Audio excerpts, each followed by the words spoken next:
நல்ல சமாரியன் இயேசு என்னை தேடி வந்தாரே.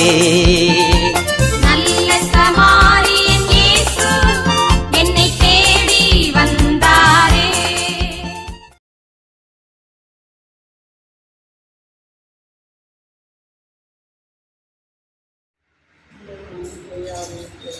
ஆமென்.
அப்பா, அந்த நேரத்தை கூட எங்களை எல்லாம் ஒரே மனதாக இணைத்து எங்களை எல்லாம் அந்த நேரத்தில் ஜெபிக்க அழைத்த கிருபைகளுக்காக நன்றி செலுத்துகிறோம் தகப்பனே. அப்பா, அந்த நேரத்தை கூட உங்கள் சன்னிதானத்தில் ஒப்பு கொடுத்து ஜெபிக்கிறோம் தகப்பனே. அப்பா, அந்த நேரத்தில் இந்த வீட்டிற்கு முன் பின்ன இடப்புறமும் வளப்புறமும் மேல் பகுதிகளிலும் தெருக்களிலும் அண்டை எல்லா குடும்பங்களிலும் 14 கோணங்கள் 4 திசையிலிருந்து வச்சாப்பானின் அந்த காரங்கள் ஏவல்கள், பில்லி சூனியங்கள், செய்வனை கட்டுக்கள், செத்த ஆவிகள், தீய ஆவிகள், சர்ப்பங்கள், நோய்கள், கவலைகள், கண்ணீர்கள், போராமைகள், எரிச்சல்கள், நோயின் வலி, கவலைகள் வலி, கண்ணீர்கள் வலி, தொலைகள் கொடுத்துக் கொண்டிருக்கும் சாத்தானின் அந்த காலங்கள் இந்த தேவடிவால் நடப்பதற்கு தடையாக இருக்கக்கூடிய அத்தனை சாத்தானின் அந்த காலங்களெல்லாம் என் அப்பன் இயேசு கிறிஸ்துவின் வல்லமை உள்ள நாமத்தினால சிலுவையில் அவர் சிந்திய ரத்தத்தினால கொடுத்த மீட்பினால இந்த எல்லையை விட்டு அப்புறப்படுத்தி பாதாளத்துல எரித்து நிர்மூலமாக்குகிறேன் தகப்பனே. கருவூலத்தை கலைத்துக் கொள்கிறேன். அதே போல இங்கு வந்திருக்கும் அத்தனை குடும்பங்களுக்கும், வர இருக்க அத்தனை குடும்பங்களுக்கும், இந்த தெருவிலும் இந்த போகும் பாதையிலும் மறுபாதையிலும் சுற்றி திரியும் அத்தனை சாத்தானின் அந்த காலங்கள், ஏவல்கள், பில்லி சூனியங்கள், செய்வனை கட்டுக்க, செத்த ஆவிகள், தீயாவிகள், சர்ப்பங்கள், நோய்கள், கவலைகள், கண்ணீர்கள் அத்தனையும் என் அப்பன் இயேசு கிறிஸ்துவின் வல்லமையில நாமத்தினால சிலுவையில் அவர் சிந்திய ரத்தத்தினால கொடுத்த மீட்பினால இந்த அத்தனை பேர் குடும்பங்களின் எல்லைகளை விட்டு அப்புறப்படுத்தி பாதாளத்துல எரித்து நிர்மூலமாக்குகிற தகப்பனை. அந்த கருவூலத்தை கலைத்துக் கொள்கிற அத்தனை பேரும் ஜனத்திற்கு விரைவில் வந்து சேரும்படியாக ஒப்பு கொடுத்து ஜெபிக்கிறேன் நான் தகப்பனே. நேரத்தோடு வருவதற்கு தடையாக இருக்கு சாத்தானின் அந்த காலங்களாம் நிர்மூலமாக்குகிற தகப்பனை. அத்தனை பேர் உள்ளத்தை தொட்டு நீ இங்கு எங்களுக்காக காத்து கொண்டிருக்கின்றீர் என்ற உணர்வை கொடுத்து அனைவரையும் விரைவில் அழைத்து வருவதற்காக ஒப்பு கொடுத்து ஜெபிக்கிறோம் தகப்பனே. அப்பா, இயேசுவின் ஜெயக்கொடி, வெற்றி கொடியை அத்தனை பேர் இல்லம் பறக்க விடுகிறேன் தகப்பனே. அப்பா, யோபி வீட்டை அனல் வேலி கட்டி பாதுகாத்தது போல வந்திருக்கும் அத்தனை இல்லங்களை ஜவுளி கொண்டிருக்கும் அத்தனை இல்லங்களை அனல் வேலி கட்டி பாதுகாக்கும்படியாக ஒப்பு கொடுத்து ஜெபிக்கிறோம் ராஜா. அப்பா எங்கள் ஒவ்வொருவரின் பயணத்தின் போதும் இன்னும் அணியணியாக ஆனந்தங்களை இறக்கி வரும் சாத்தானின் அந்த கரங்களை நாம் வெற்றி வீழ்த்தபடியாக ஒப்பு கொடுத்து ஜெபிக்கிறேன் நல்ல பிதாவே. இதோ நமக்காக தேவன் சிலுவையில நமது பாவங்களை ஏற்றுக்கிட்டார். அவர் எப்படி இருந்தார்னா காண்போர் நம்ம முகத்தை மூடிக்கொண்ட நிலையில இருந்தார். எல்லாமே நமது பாவங்கள் தான். நம் பாவங்களை நம் தேவன் ஏற்றுக்கொண்டார். நமக்கு தெரியும் நம்ம எவ்வளவு பாவிகள். நான் சொல்றப்பே சரி, தேவன் உங்க மனதில் என்னென்ன எண்ணங்கள் நம்ம பாவங்களை வெளிப்படுத்துறாரோ அவற்றுக்காக நம்ம மன்னிப்பு கேட்கிறோம். என்னை கழுவி கழுவி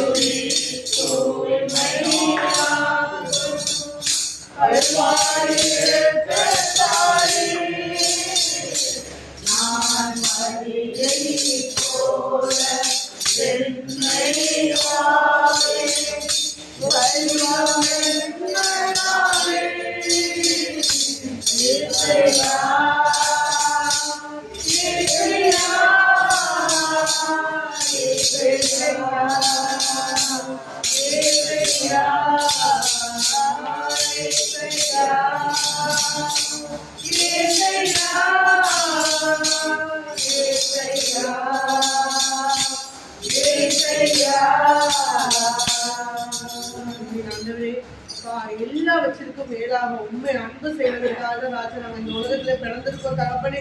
அன்பின் ஆண்டவரே அப்பா, உங்களை நாங்கள் உதாசீனப்படுத்துற நேரங்களுக்காக எங்களை மன்னிங்க தகப்பனே. அப்பா, உங்களை விட நான் இந்த உலகத்துல யாரு நேசிச்சிருந்தாலும் அந்த பாவங்களுக்காக எங்களை மன்னிங்க தகப்பனே. அப்பா, தாயையோ தகப்பனையோ கணவரையோ பிள்ளைகளையோ மனைவியோ யாரை நாங்கள் நேசிச்சிருந்தாலும் ராஜா அப்பா எங்களை மன்னிங்க ராஜா. அப்பா, உண்மை அன்பு செய்யாம உமக்கு நாங்கள் நேரத்தை ஒதுக்காம இருந்த நேரங்களுக்காக எங்களை மன்னிங்க ராஜா. அப்பா, உமது திருப்பலிக்கோ உமது ஜெபத்துக்கோ நம்ம மனதுக்கு உதாசீனப்படுத்துற நேரங்களுக்காக எங்களை மன்னிங்க தகப்பனே.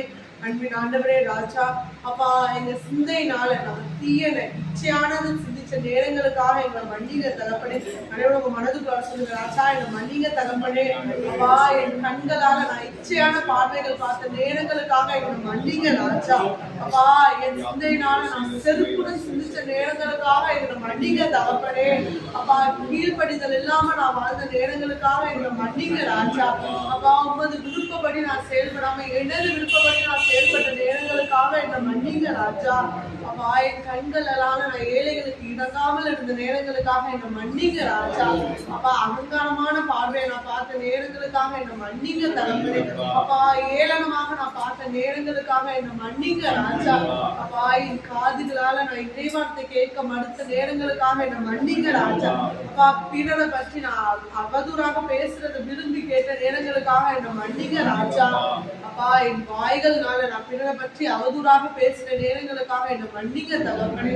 அப்பா, நான் தீய வார்த்தைகள் பேசுற நேரங்களுக்காக என்னை மன்னிங்க ராஜா.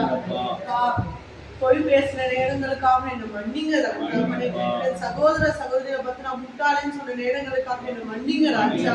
அப்பா, என்னை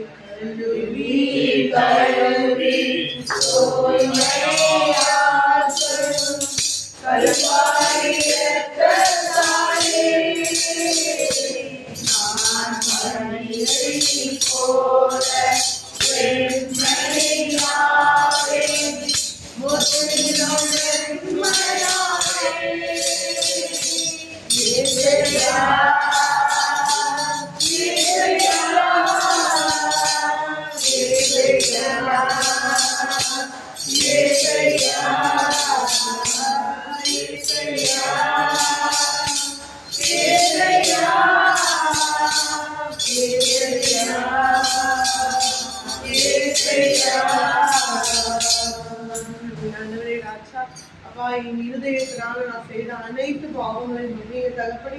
அப்பா, உண்மை நான் அன்பு செய்யாமல் இருந்த நேரங்களுக்காக என்னை மன்னிங்க தகப்பனே. அப்பா, நான் கல்லான இதயமா இருந்த நேரங்களுக்காக என்னை மன்னிங்க தகப்பனே. அப்பா நான் பிறரை பார்த்து பொறாமைப்பட்ட நேரங்களுக்காக எங்க மன்னிங்க ராஜா. அப்பா பிறரை பார்த்து நான் எரிச்சல் அடைந்த நேரங்களுக்காக எங்க மன்னிங்க தகப்பனே. அப்பா நான் பிறர் வாழ்க்கையை கெடுக்கிற மாதிரி நடந்த நேரங்களுக்காக எங்க மன்னிங்க ராஜா. அப்பா இன்னும் நாங்க எவ்வளவோ பாவங்கள் பண்ணியிருக்கோம் தகப்பனே, பிறகு நாங்க உருவ கேள்வி பண்ணியிருக்கோம் ராஜா. அந்த நேரங்களுக்காக எங்க மன்னிங்க தகப்பனே. அப்பா எங்கள் கைகளால் நாங்கள் பிறரை அடித்திருக்கோம் ராஜா. அந்த நேரங்களுக்காக எங்களை மன்னிங்க தகப்பனே. அவர்கள் உதாசீனமாக பேசியிருக்கோம் ராஜா. அந்த நேரங்களுக்காக எங்களை மன்னிங்க தகப்பனே. அப்பா எங்க கால்களால நாங்கள் உங்க ஊழியம் செய்யாமல் நிறைய நாள் சோம்பேறிகளாக இருந்திருக்கோம் ராஜா. இந்த நேரங்களுக்காக எங்களை மன்னிங்க தகப்பனே. அப்பா போய் யானை சொல்லியிருக்கோம் ராஜா. அந்த நேரங்களுக்காக எங்களை மன்னிங்க தகப்பனே. அப்பா வேற்று தெய்வங்களை வழிபட்டு இருந்த நேரங்களுக்காக எங்களை மன்னிங்க தகப்பனே. அப்பா நாங்கள் சாதனைகள் பார்த்திருந்த அந்த நேரங்களுக்காக எங்களை மன்னிங்க ராஜா. அப்பா நாங்கள் நல்ல நாட்கள், தீய நாட்கள், கெட்ட சகுனங்கள் பார்த்திருந்த நேரங்களுக்காக எங்களை மன்னிங்க தகப்பனே. அப்பா நாங்கள் ராசிகள் பலன்கள் பார்த்த நேரங்களுக்காக எங்களை மன்னிங்க தகப்பனே. அப்பா உங்க இருதயத்தை நாங்கள் வேதனை படுத்தின நேரங்களுக்காக எங்களை மன்னிங்க தகப்பனே. அப்பா ஓய்வு நாள நாங்கள் தூயதாக அனுசரிக்காமல் இருந்த நேரங்களுக்காக எங்களை மன்னிங்க ராஜா. அப்பா எங்களை கழுவுங்க தகப்பனே. அப்பா உங்க தூய திரு ரத்தம் எங்க மேல ஊற்றட்டும் ராஜா. அப்பா நாங்க முறை பணியில பெண்மை ஆகட்டும் தகப்பனே. அப்பா நாங்க மீண்டும் மறுபடியும் உண்மையில் பிறக்கணும் ராஜா. அப்பா நாங்க உண்மை போல் மாறணும் தகப்பனே. அப்பா எங்க வாழ்க்கை போல் மாறணும் ராஜா. வாழ்வது நானல்ல, எங்க கிறிஸ்து வாழ்கின்றார் எங்க வாக்குத்தத்தத்தின்படி நாங்க வாழணும் தகப்பனே. அப்பா ஒவ்வொரு சுத்தத்தை நாங்க செய்யணும் ராஜா.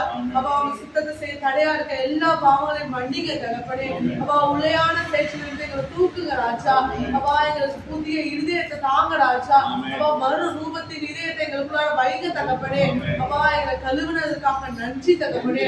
அப்பா தாயின் கருவில் எங்களை பேர் சொல்லி அழைச்சதுக்காக நன்றி ராஜா. அப்பா இந்த உலகத்துல மிகப்பெரிய பொக்கிஷன் நீங்க தான் ராஜா. நீங்க எங்க தேவனா இருக்கிறதுக்காக நன்றி தகப்பனே.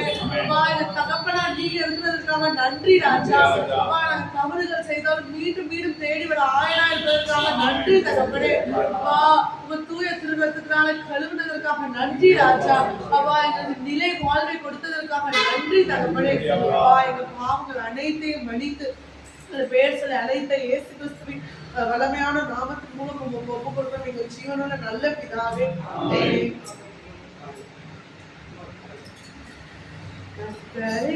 தெய்வமாக கொண்டோ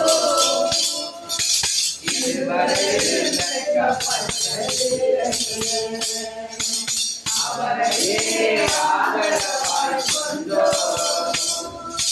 நடுவழியில் நின்று போனதில்லை.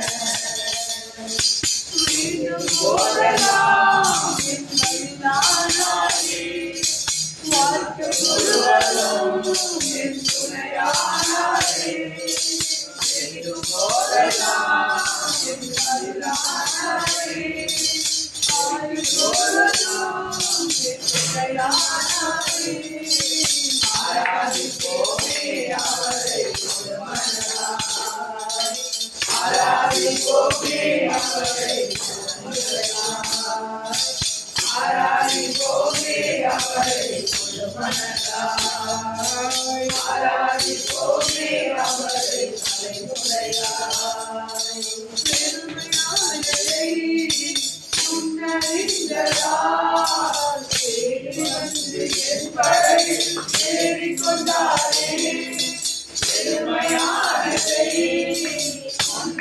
உன்னறிந்ததால் தேடி வந்து என் படகில் ஏறிக்கொண்டாரே. இரவு முழுவதும் பிரயாசப்பட்டோம், இரவாக என் படகை இறக்கினாரே. இரவு முழுவதும் பிரயாசப்பட்டோம், நிரம்பாத என் படகை நிரப்பிவிட்டாரே. ஆராதிப்போமே அவரை முழுமனதாய், ஆராதிப்போமே அவரை தலைமுறையாய், ஆராதிப்போமே அவரை முழுமனதாய், ஆராதிப்போமே அவரை தலைமுறையாய். தெய்வமாக கொண்டோம், இதுவரையில் வெட்கப்பட்டதில்லை. அவரையே ஆதரவாய் கொண்டோம், நடுவழியில்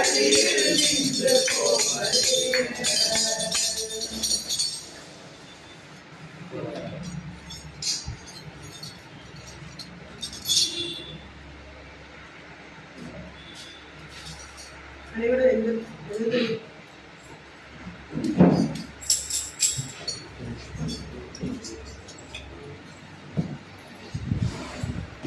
என்ன நிரப்புங்கப்பா உங்க வல்லமையாலே நிரப்புங்கப்பா உங்க அக்கினியாலே நிரப்புங்கப்பா உங்க வல்லமையாலே நிரப்புங்கப்பா உங்க அக்கினியாலே நிரப்பிடுங்க நிரப்பிடுங்க ஆவியாலே நிரப்பிடுங்க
வெற்றி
துன்பம் வந்தாலும் நான் கலங்கிடவே மாட்டேன். என்னென்ன துன்பம் வந்தாலும் நான் கலங்கிடவே மாட்டேன். யார் என்ன சொன்னாலும் யார் என்ன சொன்னாலும் நான் தோற்று போக மாட்டேன். நான் தோற்று போக மாட்டேன். என் சொற்களாலும் எனக்கு எப்போதும் வெற்றி உண்டு. என் ராஜா உன்னை செல்கிறார், வெற்றி பவனி செல்கிறார். என் ராஜா உன்னை செல்கிறார், வெற்றி பவனி செல்கிறார். ஒரு தோலை கையில் எடுத்து ஒரு தோலை கையில் எடுத்து நான் ஓசானா பாடிடுவேன். நான் ஓசானா பாடிடுவேன். கிறிஸ்துவுக்குள் வாழும் எனக்கு எப்போதும் வெற்றி உண்டு. மேகங்கள் நடுவிலே என் ராஜா வருகிறார்.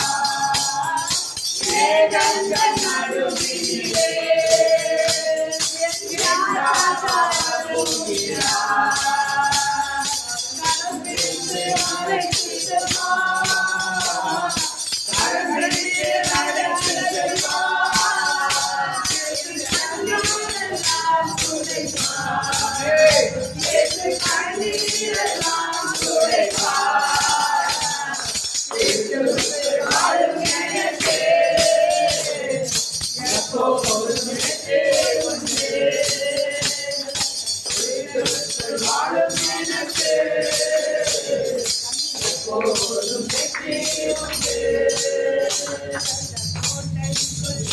நான் நுழைந்து விட்டேன், இனி எதுவும் அணுகாது. எந்த தீங்கும் தீண்டாது. கோட்டைக்குள்ளே நான் நுழைந்து விட்டேன், இனி எதுவும் அணுகாது. எந்த தீங்கும் தீண்டாது. ஏசரி ரத்தம் என் மேலே நெருங்காது சாத்தான். ஏசரி ரத்தம் என் மேலே நெருங்காது சாத்தான். பாசமாய் சிலுவையில் பலியானார், பாவத்தை வென்றுவிட்டார். இயேசு பாசமாய் சிலுவையில் பலியானார், பாவத்தை வென்றுவிட்டார். இரத்தக் கோட்டைக்குள்ளே நான் நுழைந்து விட்டேன், இனி எதுவும் அணுகாது. எந்த தீங்கும் தீண்டாது. அடிமறிப்போம் ஆர்ப்பரிப்போம், அலங்க முடியும் வரை ஆர்ப்பரிப்போம். ஆர்ப்பரிப்போம் ஆர்ப்பரிப்போம், அலங்க முடியும் வரை ஆர்ப்பரிப்போம். எக்காலம் ஊதி எரிகோவை பிடிப்போம், ஆரவாரத்தோடு நானாட்டுவோம் நலிவோம். எக்காலம் ஊதி எரிகோவை பிடிப்போம், ஆரவாரத்தோடு நானாட்டுவோம் நலிவோம். இது எழுப்புதலின் நேரம் அல்லோ,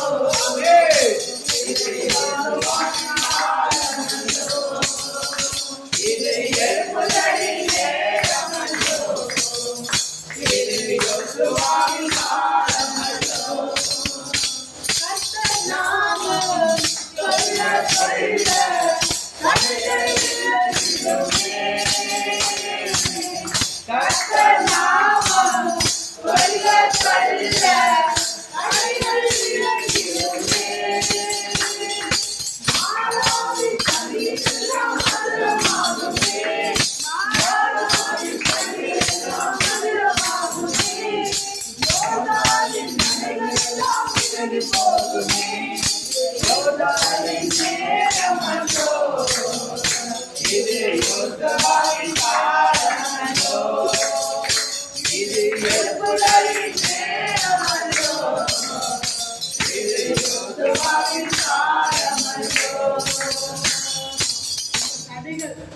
எதிராக இருக்கிற எடிக்கோ செவில்கள் எல்லாத்தையும் முறியடிக்கும். எல்லா துதினாலும்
நன்றி நல்லவரே, நன்றி நல்லவரே, நன்றி போதுமானவரே, நன்றி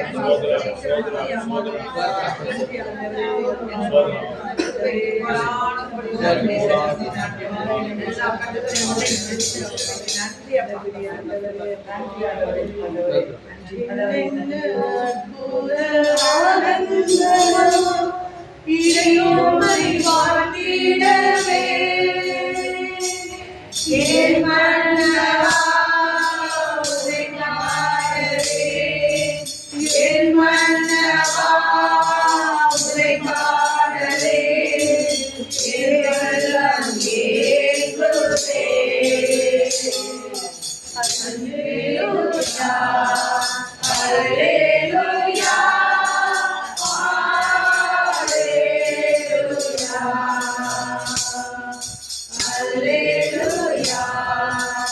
அல்லேலூயா, அல்லேலூயா. மகிமை ஜீவனோட நல்ல பிதாவே, ஆட்சிகளின் நேரம் ஆண்டவர் ஒவ்வொரு நிமிஷமும் ஒவ்வொரு நேரமும் ஒவ்வொரு நாளும் நமக்கு அறியக்கூடிய காரியங்களை செய்திருக்காரு. அந்த அறியக்கூடிய காரியங்களை எல்லாம் நம்ம சாட்சிகளின் வாயிலாக நம்ம ஆண்டவரை மகிமைப்படுத்த ஒவ்வொருவரும் அவரவர் வாழ்வில் நடந்த சாட்சிகளை இருக்கக்கூடிய ஆண்டவரை மகிமைப்படுத்த முடியாத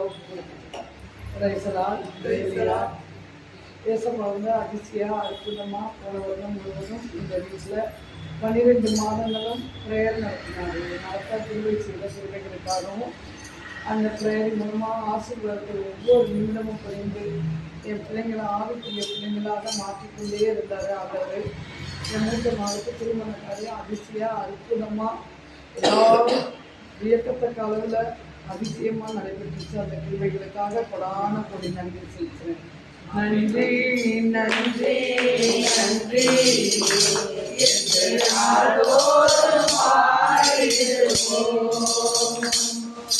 நன்றி நன்றி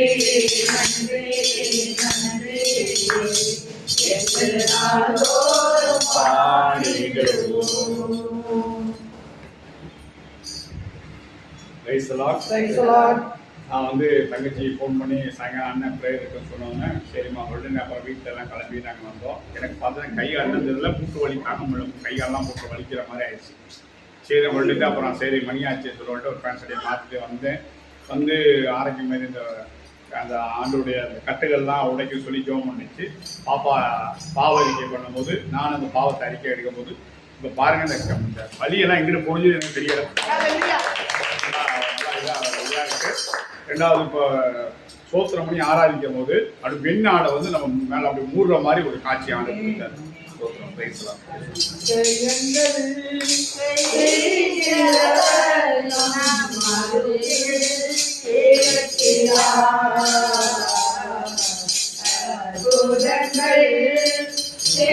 செய்கிறார்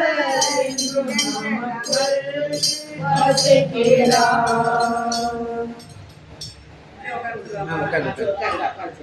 நன்றி ஆண்டவரே. அப்பா, கடந்த நாட்கள் முழுவதுமாக தேவதிகளை கண்ணின் மணி போல பாதுகாத்து நன்றி ஆண்டவரே.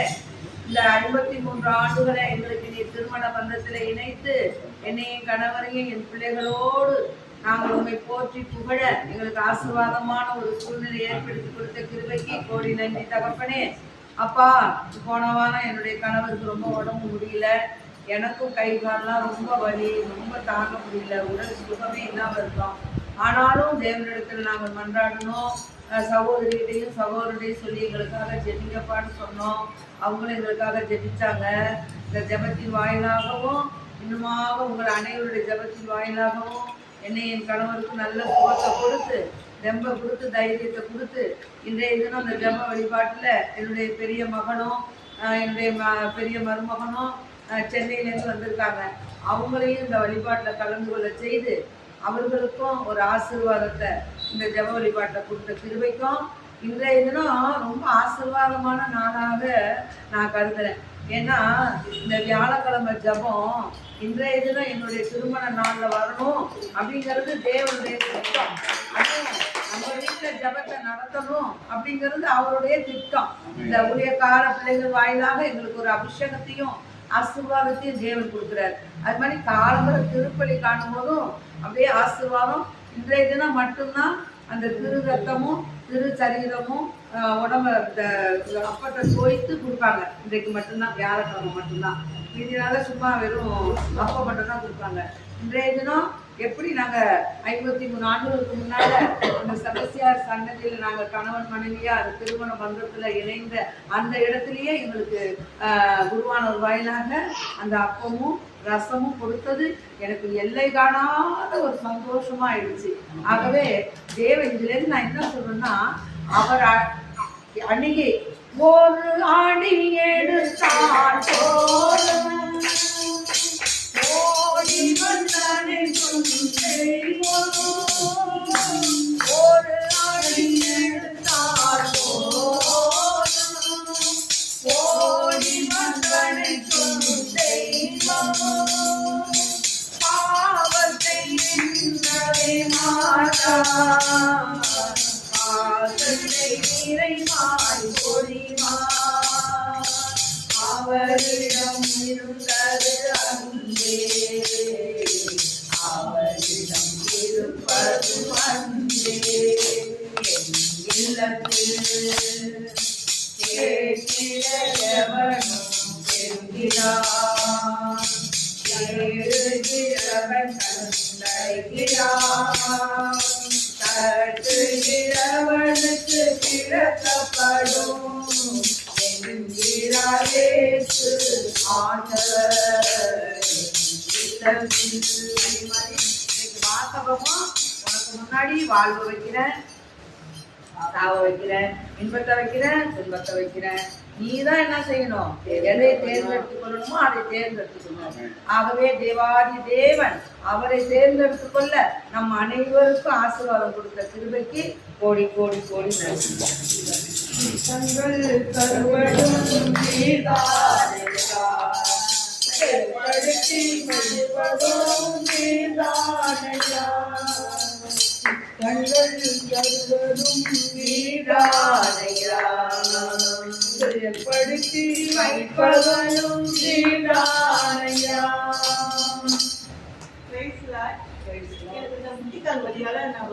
இருந்தாலும் கொஞ்சம் வலி இருந்துகிட்டே இருந்துச்சு. தலையில கை வச்சு ஜெபம் பண்ணதுல ஆண்டவர் நிச்சயமா எனக்கு அந்த கால் வலியே இல்லாம போயிடுச்சு. பழைய கால் மாதிரி இருக்குது. இப்ப ஆண்டவருக்கு கோடி கோடி நன்றி. நான் ஜெபித்த ஜெபமெல்லாம் வீணா போகவில்லை, நான் விதைத்ததையெல்லாம் கைக்காமாறவில்லை.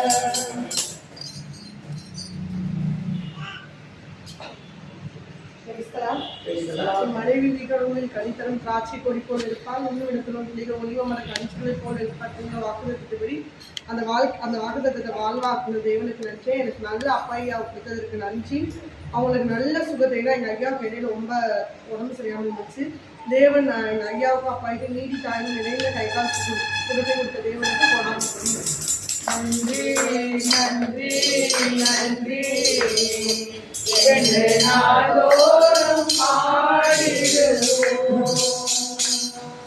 நன்றி நன்றி நன்றி என்று நாள்தோறும் பாடிடுவோம். ஆண்டவருக்கு சொல்றோம். என் சகோதரிக்கு போன வாரம்லாம் ரொம்ப சீரியஸ் கண்டிஷனாக இருந்துச்சு. அப்போ கடவுள்கிட்ட வேணும் ஆண்டவரே எனக்கு சுகத்தை கொடுங்கப்பா அப்படின்னு சொல்லி மெடிக்கல் போனோம். மெடிக்கலில் போய் ஜாப் பண்ணும்போது பக்கத்தாப்புல உள்ளவங்களாம் ஜாப் பண்ணி எனக்கு ப்ரே பண்ணுங்க அப்படின்னாங்க.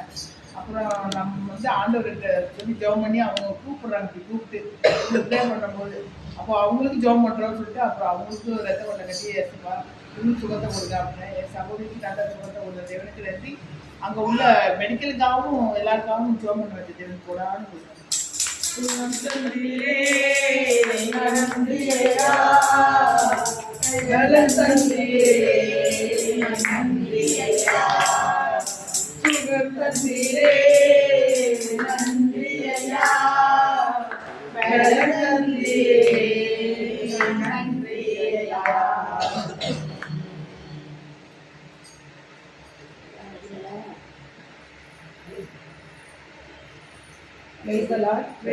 வெளியே வாங்க.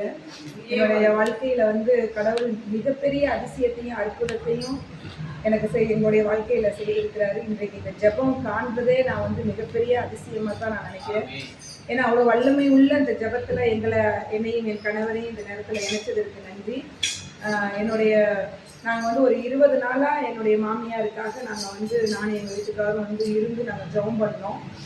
ஆனால் அந்த லாஸ்ட் நேரம் நாங்கள் வந்து கிளம்பி ஊருக்கு போகலான்னு முடிவெல்லாம் பண்ணி எல்லாம் கிளம்பிட்டோம். ஆனால் என்னமோ தெரியல என் மனசில் இல்லை நம்ம வந்து இப்போ போக வேணாம், கண்டிஷன் ரொம்ப ஒரு மாதிரி இருக்குது, நம்ம இருந்து ஜெபம் பண்ணுவோம் அப்படி நான் சொன்னேன். நான் இருக்கிறேன் நீங்கள் போங்க அப்படின்னு நான் சொன்னேன். அப்புறம் ரொம்ப ஒரு மாதிரி ஆன உடனே இல்லைங்க நம்ம 2 பேருமே போக வேணாம், நம்ம இருந்துருவோம் அப்படின்னு சொல்லிட்டு எனக்குள்ள அந்த உணர்வை ஆண்டவர் கொடுத்து எங்களை இருக்க வச்சார். நாங்கள் போயிருந்தோம்னா அந்த 20 நாள் நாங்கள் பட்ட வேதனையெல்லாம் நாங்கள் போய் இறங்கிக்க கூட மாட்டோம், தகவல் வந்திருக்கும். எங்களோட இருக்க வச்சு அது பெரிய ஒரு அதிசயம் என்னன்னா எங்கள் வீட்டுக்காரர் கூட நைட்டு படுத்துட்டாங்க. ஆனால் எனக்கு என்ன ஒரு உணர்வுனா நீ போய் உட்காந்து இரவு முழுது நீ ஜெபம் பண்ணு அப்படின்னு சொல்லி எனக்கு ஒரு உணர்வு வந்தது. அதனால் இவங்க தூங்குனாலும் இவங்க கண்ணே முழிக்க முடியல, வண்டி ஓட்ட முடியல, படுத்துருவோம் வாங்க வேண்டாம் வாங்க நம்ம போய் ஜெபம் பண்ணுவோம் அப்படின்னு சொல்லிட்டு நான் கூட்டிகிட்டு வந்து இங்கே வந்து ஃபுல்லாக உட்காந்து என்னுடைய மாமியாருக்காக நானும் என் கணவரும் ஜெபம் பண்ணோம். கடவுள் பெரிய அந்த நேரத்தில் ஏன்னா பெரியவங்களுடைய ஆசீர்வாதம் வந்து எங்கள் அம்மா அப்பாவோட ஒரு வழியில் நான் பார்த்துருக்கேன். அதை வந்து எங்கள் அன்னைக்கும் நான் பார்த்துருக்கேன். என் மாமியாரை வந்து லாஸ்ட் மினிட்ல நான் இருந்து இரவு முழுவதும் அவங்களோட நான் இருந்து ஜெபம் பண்ணேன். நான் ஜெபத்தை ஸ்டாப் பண்ணும்போது எனக்கு கொஞ்சம் தூக்கம் வந்துருச்சு. நான் ஜெபத்தை கொஞ்சம் ஸ்டாப் பண்ணேன். அவங்க உணவிக்கிட்டே திரும்ப சொல்லுமா அப்படின்னு சொன்னாங்க. ஏன்னா அந்த ஆசீர்வாதம் நான் பெற்றதை வந்து 16வது நாள் ஊழியக்கார மக வழியா அதை நான் கேட்டது வந்து எனக்கு தாங்க முடியல.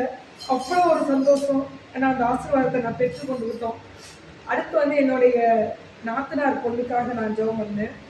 அந்த பிள்ளைக்கு வந்து சுகப்பிரசவம் வந்து இவங்க 2 பேருக்கும் ஊழியக்காரங்க வந்து அந்த மகன் பாசமாக இருக்கும்போது ஜெபம் பண்ணி ஒவ்வொருத்தவங்க வழியாகவும் விசேஷமாக அங்கிள் ஆண்டி வழியாக அன்னைக்கு வந்து ஒரு ஜெபத்தை கொடுத்து அந்த ஒரு வாக்குத்தத்தத்தையும் அவள்கிட்ட கொடுத்து நீ இதை அறிக்கையிட்டுட்டே இருக்கணும் அப்படின்னு சொன்னாங்க.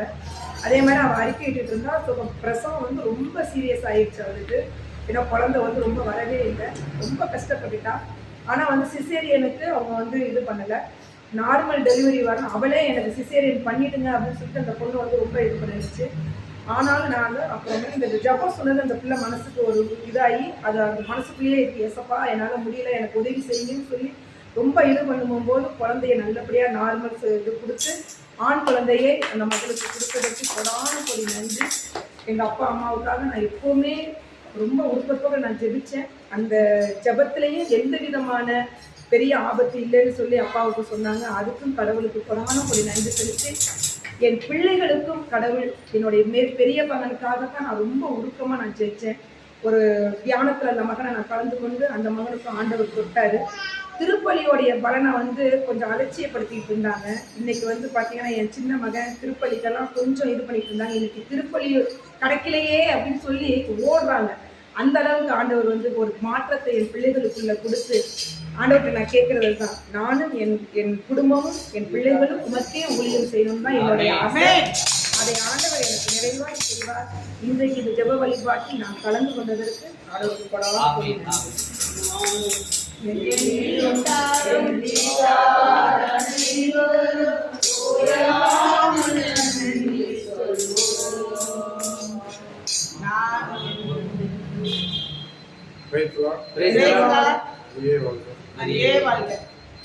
நாங்கள் ஒரு சார் சொல்ல வந்தேன். ஏன்னா எங்கள் அம்மாவோட சொல்லாமல் 20 நாளாக நான் கஷ்டப்பட்டேன். எங்கள் ஹாஸ்பிட்டல் போகும்போது நான் கிட்னி வாழ தட்டி வந்து நிற்கிடுச்சு. எனக்கு ரத்தம் வந்து 4 பேர் தான் இருக்குது. அவங்க வந்து மண்ணம் போட்டு பண்ணிட்டாங்க. வீட்டுக்கு கூட்டு வந்தோம். டாக்டர் இங்கேயும் நம்மளாங்க ஒன்றும் பண்ண முடியாது, நீங்கள் தான் பார்த்துருக்காங்க. பகல்லாம் தூங்குவாங்க, நைட்டு வழியில் வந்துட்டே இருப்பாங்க. கடைசி அதான் 2ஆம் நைட்டு எனக்கு 2ஆம் டிக்கெட் புக் ஆகிடுச்சு. நான் வந்து போயிட்டே இருக்கேன். 4ஆம் டிக்கெட் 2ஆம் போகலாம் அப்படி போயிட்டு இருக்கும்போது நைட்டு என் நினைச்சனாலே ரொம்ப கஷ்டமாக இருக்கிறாங்க. அதாவது 2ஆம் ஃபுல்லாகவே அவங்க பகல்லாம் தூங்குறவங்கன்னா அன்றைக்கி பகல்லே அழ ஆரம்பிச்சிட்டாங்க. வழி தாங்க முடியல, நாளாக அது தாங்க முடியல, அதுவே இருக்காங்க. நைட் மத்தியானம் ஆனபோது தான் நான் ஆரோக்கியத்தை கூப்பிட்டேன். ஆரோக்கியம் வெளியில் இருந்துருக்கேன். ஆரோக்கியத்தை அவன் ஜெபம் பண்ணுவாங்க. ஆரோக்கியத்தை வந்து ஜெபம் பண்ணி முடிச்சுருந்தது. சாயந்தரம் நான் நம்ம ஊருக்கு போகிறதுக்கு முன்னாடி எனக்கு நோட்டு ஒன்று வாங்க ஜெபம் பண்ணலாம் போயிட்டு எங்கள் ஃபேமிலியில் எல்லாருமே உட்காந்து ஜெபம் பண்ணுவோம். உட்காந்து ஜெபம் பண்ணி முடிச்சுட்டு நைட்டு கிளம்பாங்கும் போது எது தோணுச்சு வேணாம் போவானான்னு சொல்லி இருந்துட்டோம். திருப்பி வந்து ப்ரே பண்ணும்போது என் வீட்டுக்காரி ஃபுல்லாக அதை ப்ரே பண்ணிகிட்டே இருக்காங்க. நைட் ப்ரோக்ராம்னா 3 மணிக்கும் போது நான் எங்கள் அம்மா தனியாக படுத்துருக்கேன். நான் கிட்ட போய் படுத்துருக்கு வந்து எங்கள் அம்மா பக்கத்தில் தலையை போய் விட்டுருக்கேன். எங்கள் அம்மா சூத்தியாக ஆமான்னு சொல்லிட்டேன். எனக்கு ஞாபகம் இல்லை.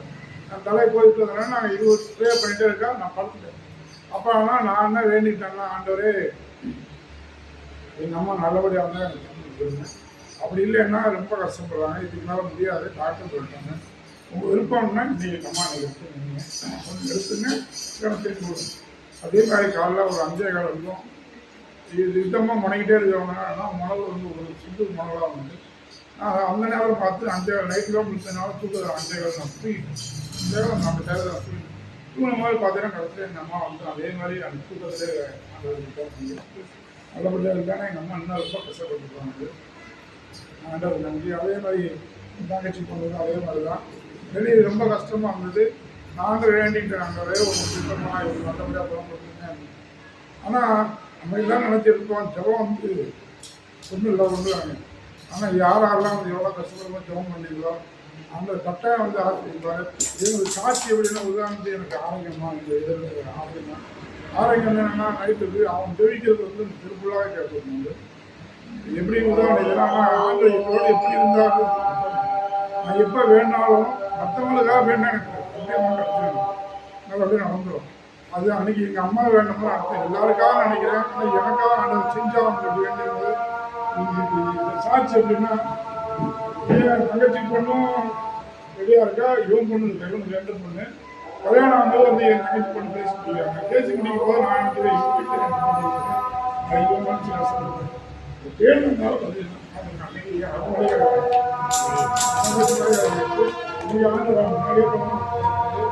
அடுத்து பார்த்தீங்கன்னா ஆண்டவர் வந்து நம்ம சொல்ல கேட்டுட்டே இருக்கோம். ஆனால் அதை சொல்லல நம்ம எப்போ அவர் கீழ்படுத்தி போகணும். அதே இப்போ எங்கள் 2 கல்யாணம் நாங்கள் வேண்டிக்கிட்டோம். நானும் ஒரு கல்யாணம் மாதிரி நடந்து வேண்டிக்கிட்டோம். ஆண்டவர் ஆட்சியப்படுறது எல்லாத்தையும் சந்தோஷம் எல்லாரும் சந்தோஷம் கல்யாணம் எல்லா சூழலுக்கும் ஆண்டவருக்கு நன்றி.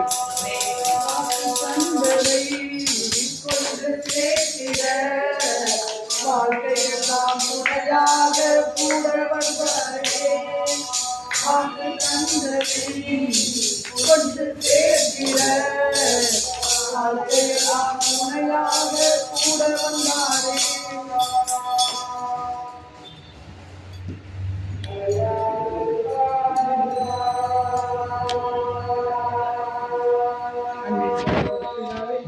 அப்பா எங்கள் ஒவ்வொருத்தரின் வாழ்விலும் ஒவ்வொரு நிமிடத்திலும் பல அதிசய அற்புதங்களை செய்து கொண்டிருக்கிறேன். நாங்கள் இன்று உயிரோடு இருப்பதும் மூச்சு விடுவதும் உமது கிருபையால் தான் தகப்பனே. அப்பா இங்கு சாட்சிகள் வாயிலாக உமது எங்களை மகிமைப்படுத்தியதற்கும் எத்தனையோ பேர் மனதில் எத்தனையோ சாட்சிகள் இருக்குமானால் சொல்லாமல் இருப்பார்கள். அத்தனை சாட்சிகளை ஒப்பு கொடுத்து ஜெபிக்கிறோம். நல்ல பிதாவே. எந்த நோயினை பார்க்கிலும் கண்களை மூடி பாடுவோம். எல்லோரும் வாய் திறந்து பாடுங்க.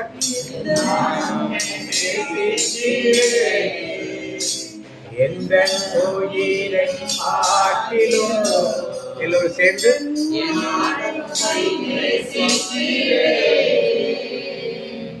எந்த நோயினை பார்க்கிலும் ஆராதிப்பேன் உண்மை மனதுடன். கண்களை போடு, யாரும் திறந்து பார்க்காதீங்க.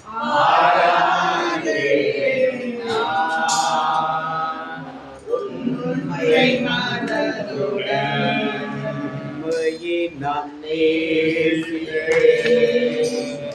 உம்மையே நான் நேசிப்பேன். எல்லோரும் சேர்ந்து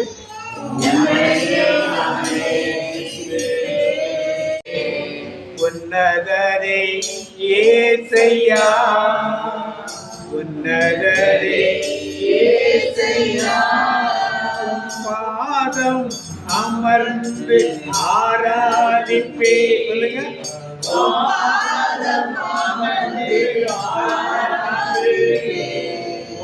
வசனம் தியானித்து அகமகிழ்வேன்.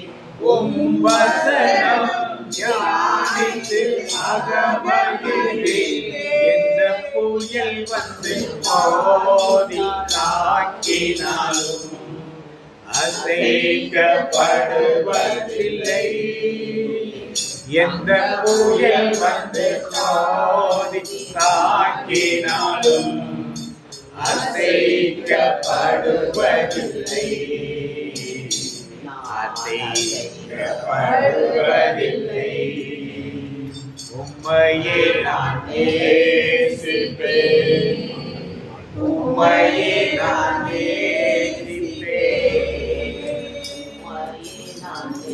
பாடுங்க, உம்மையே நான் நேசிப்பேன். உன்னதரே ஏசையா, உம் பாதம்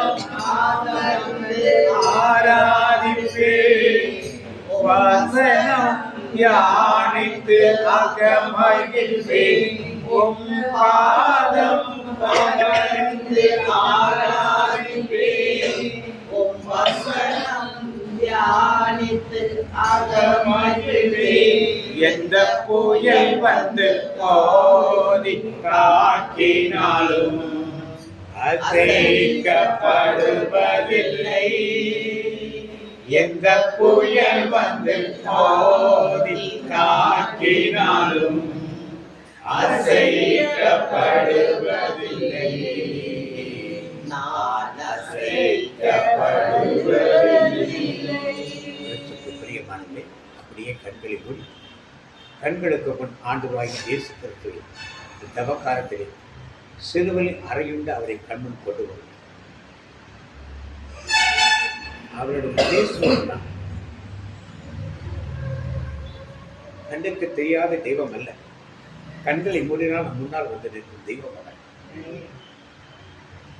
கண்முன் கொண்டு வந்து அவரோடு பேசுங்க. சொல்லுங்க.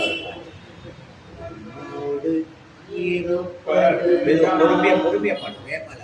பொறுமையா அவர்கிட்ட மெதுவா பாடுங்க. பார்த்தபடி சொல்லுங்க. என் உள்ளத்தின் எல்லாம் வாய் திறந்து மெதுவா சொல்லுங்க. உம் சித்தம்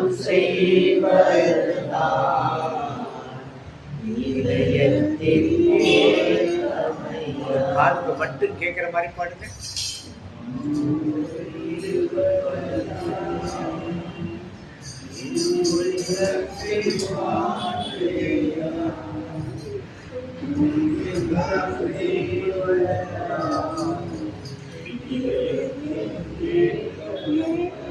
சேர்ந்து சத்தமா ஏசையா உம்மை தானே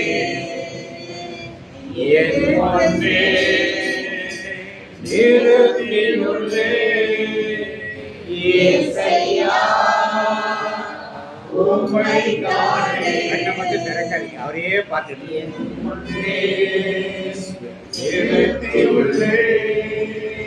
மோடு இருப்பது என் உள்ளத்தின் வாஞ்சையா, உம் சித்தம் செய்வதுதான்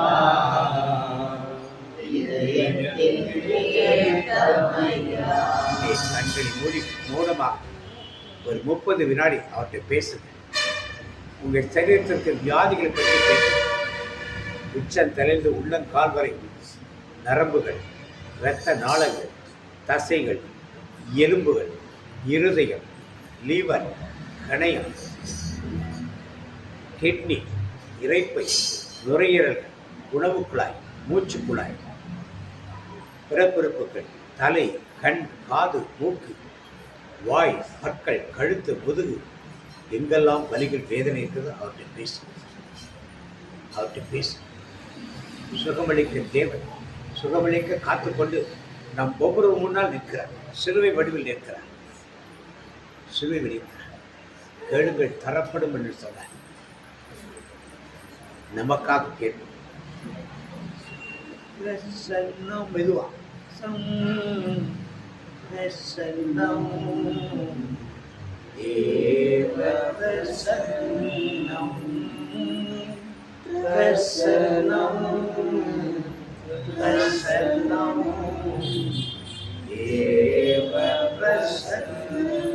தேவ பிரசன்னம் மகிமையாக கூடாரம் முழுவதும் இருக்கிறது. ஒவ்வொருவரையும் சுற்றி இருக்கிறது. அந்தகாரத்தின் கிரியைகள் பலரிலிருந்து வெளியே புறப்பட்டு போவதை ஆண்டவர் காட்டிக் கொண்டிருக்கிறார். வியாதிகளை கொடுக்கின்ற கிரியைகள், உடல் வலிகளை கொடுக்கின்ற கிரியைகள், செத்து போன ஆவிகள் போல உடலில் பங்கியிருக்கிற கிரியைகள், கடன் பிரச்சனை மூழ்க வைக்கின்ற கிரியைகள், படுக்கையில் வைக்கின்ற கிரியைகள் எல்லாம் வெளியேறிக் கொண்டிருக்கின்றன. அப்படியே அந்த பிரசனத்திலே இருக்கும். ராஜா பிரசன்னம் போதும் ஐயா, எப்போதும் எனக்கு போதும். எல்லாரும் சேர்ந்து மெதுவா சொல்லுங்க. அவர்கிட்ட பார்த்து சொல்லுங்க. முன்னால் நிக்கிறவரை பார்த்து சொல்லுங்க. எப்போதும் எனக்கு போதும் ஐயா, பிரசன்னம் பிரசன்னம்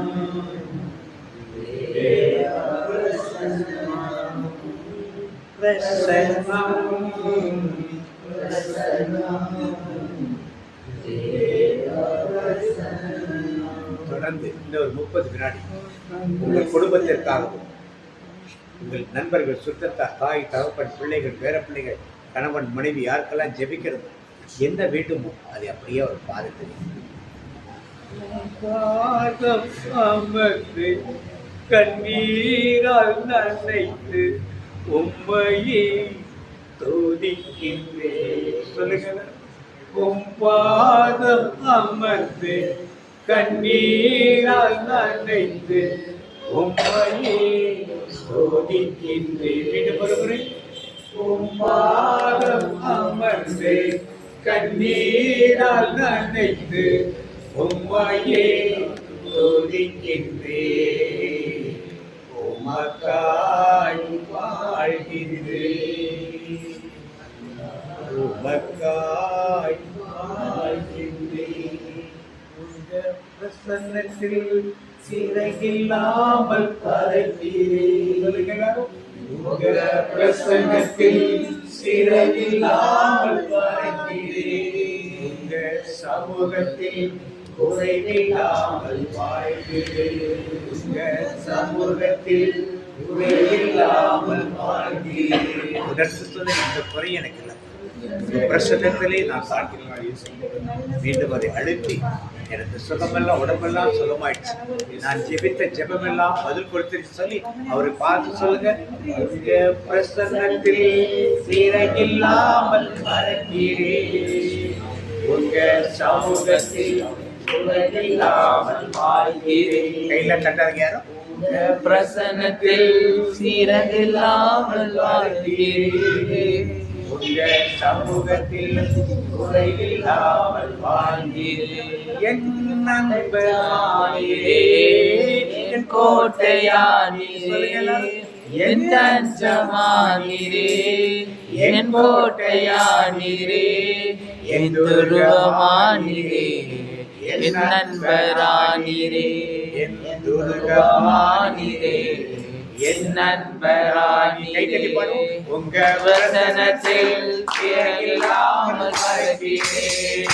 உங்க சமூகத்தில் குறையில்லாமல் வாழ்கிறேன். உங்க வசனத்தில் குறையில்லாமல் வாழ்கிறேன். சமூகத்தில் குறைவில்லாமல் வாழ்கிறேன். நண்பரானீரே, சோதரானீரே, குருவமானீரே, குருவமானீரே, தஞ்சமானீரே, கோட்டையானீரே, குருவமானீரே, தந்தரானீரே. உங்க பிரசனத்தில் குறைவில்லாமல் வாழ்கிறேன். உங்க சமூகத்தில் குறைவில்லாமல் வாழ்கிறேன். உங்க பிரசனத்தில் குறைவில்லாமல் வாழ்கிறேன். உங்க சமூகத்தில் குறைவில்லாமல் வாழ்கிறேன். அப்படியே கண்களை மூடி தேவன் என்ன உங்களுக்கு வாக்கு கொடுத்தார்? தேவ பிரசனத்தை இப்படி உணர்ந்தீர்கள். ஒரு கிறிஸ்தவ வாழ்க்கையிலே இயேசுவோட நிறைய பேசணும், நிறைய பேசணும். இயேசு அவர் ஒருவரால் தான் மீட்பு. ஆமென். நீர் ஒருவரே பரிசுத்தர், ஆமென். நீர் ஒருவரே ஆண்டவர், ஆமென். நீர் ஒருவரே உன்னதர். ஆமென். இவர் வழியாக, இவரோடு, இவரில் ஆமென். வேற யாரும் கிடையாது. அந்த தேவனோடு நாம் அதிகம் பேசணும். இன்னைக்கு பேசிய இது முதல் நாள். இது மாதிரி நீங்க வீட்டில் தனிமையாக இருக்கும்போது ஒரு பாடலை அப்படியே கம் பண்ணிட்டே அவர்கிட்ட பேசணும். நிறைய ஆண்டவர்களோடு பேசணும். இப்படி என்ன பேசுறார் என்பதை ஒரு 30 செகண்ட் கண்களை மூடி ஞாபகப்படுத்திக் கொண்டு உங்களுக்கு விருப்பமானால் பகிர்ந்து கொள்ளலாம். அப்படியே கண்களை மூடுவோம்.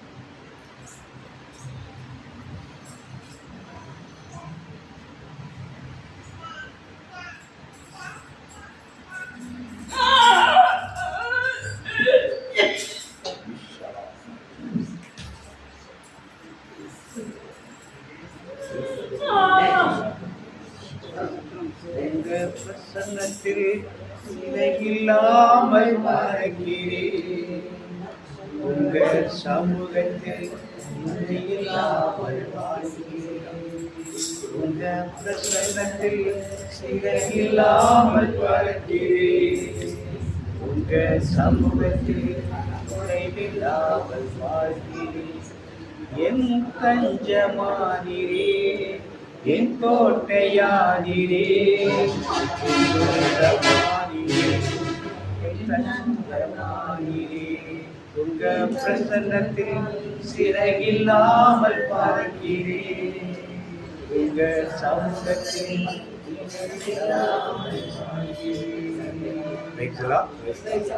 விருப்பம் உள்ளவர்கள் உங்க அனுபவத்தை சிம்பிளா, ரொம்ப லாங்காக இருக்கக்கூடாது.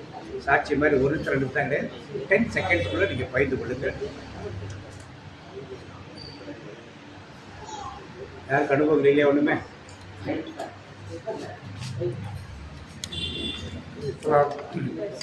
சுருக்கமா சொல்லு. இந்த அம்மாவோட அனுபவம் கேட்கறதுக்கு முன்னாடி எனக்குலாம் வாதம் கூடாது அணுகாது பொல்லாத அணுகாதும் வசனம் கொண்டு வந்துச்சு. எனக்கு ஏன் இந்த வசனம் இப்படி வருதுன்னு நான் நினச்சிட்டு இருக்கும் போதே பார்க்குறேன். அடுத்த நிமிஷம் இந்த அம்மாவோட பகுதி எனக்கு வந்து நான் உன்னை விட்டு விலகமான உங்களை பிரியமாக இந்த இடத்துல அப்படியே ஒரு புகா வந்து அப்படி எல்லாருமே அபிஷேகம் பேசலாம்.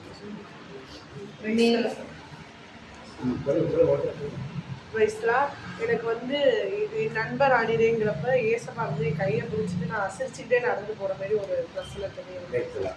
மேக அலைகள் வந்து அப்படியே போகிற மாதிரி இருந்தது. அதில் வந்து நான் நல்லா அது பார்த்துட்டே இருக்கும்போது இந்த குழந்தை வந்து என் கையை வந்து தொட்டது. பயப்படாதே, நான் உன் கூடவே இருக்கிறேன்னு சொன்னார்.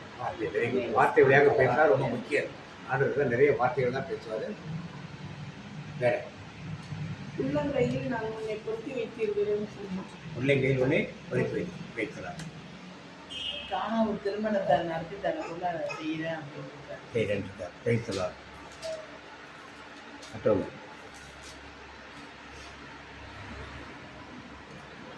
ஜெபங்களிலே ஆண்டவர் பிரைஸ் எல்லாம்.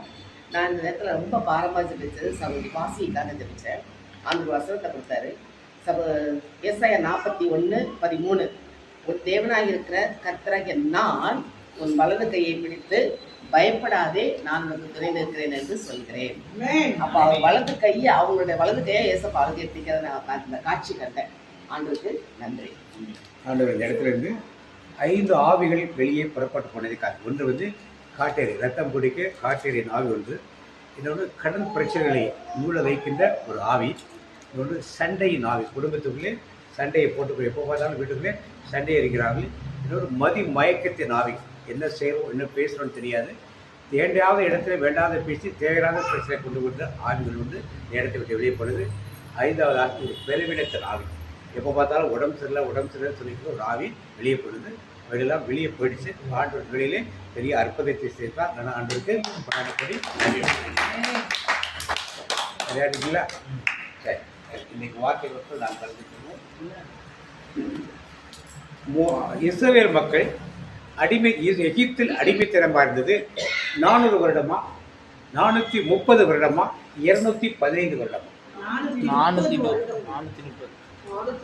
430, 400, 215 எகிப்தில் அடிமைத்தனமாக இருந்தது.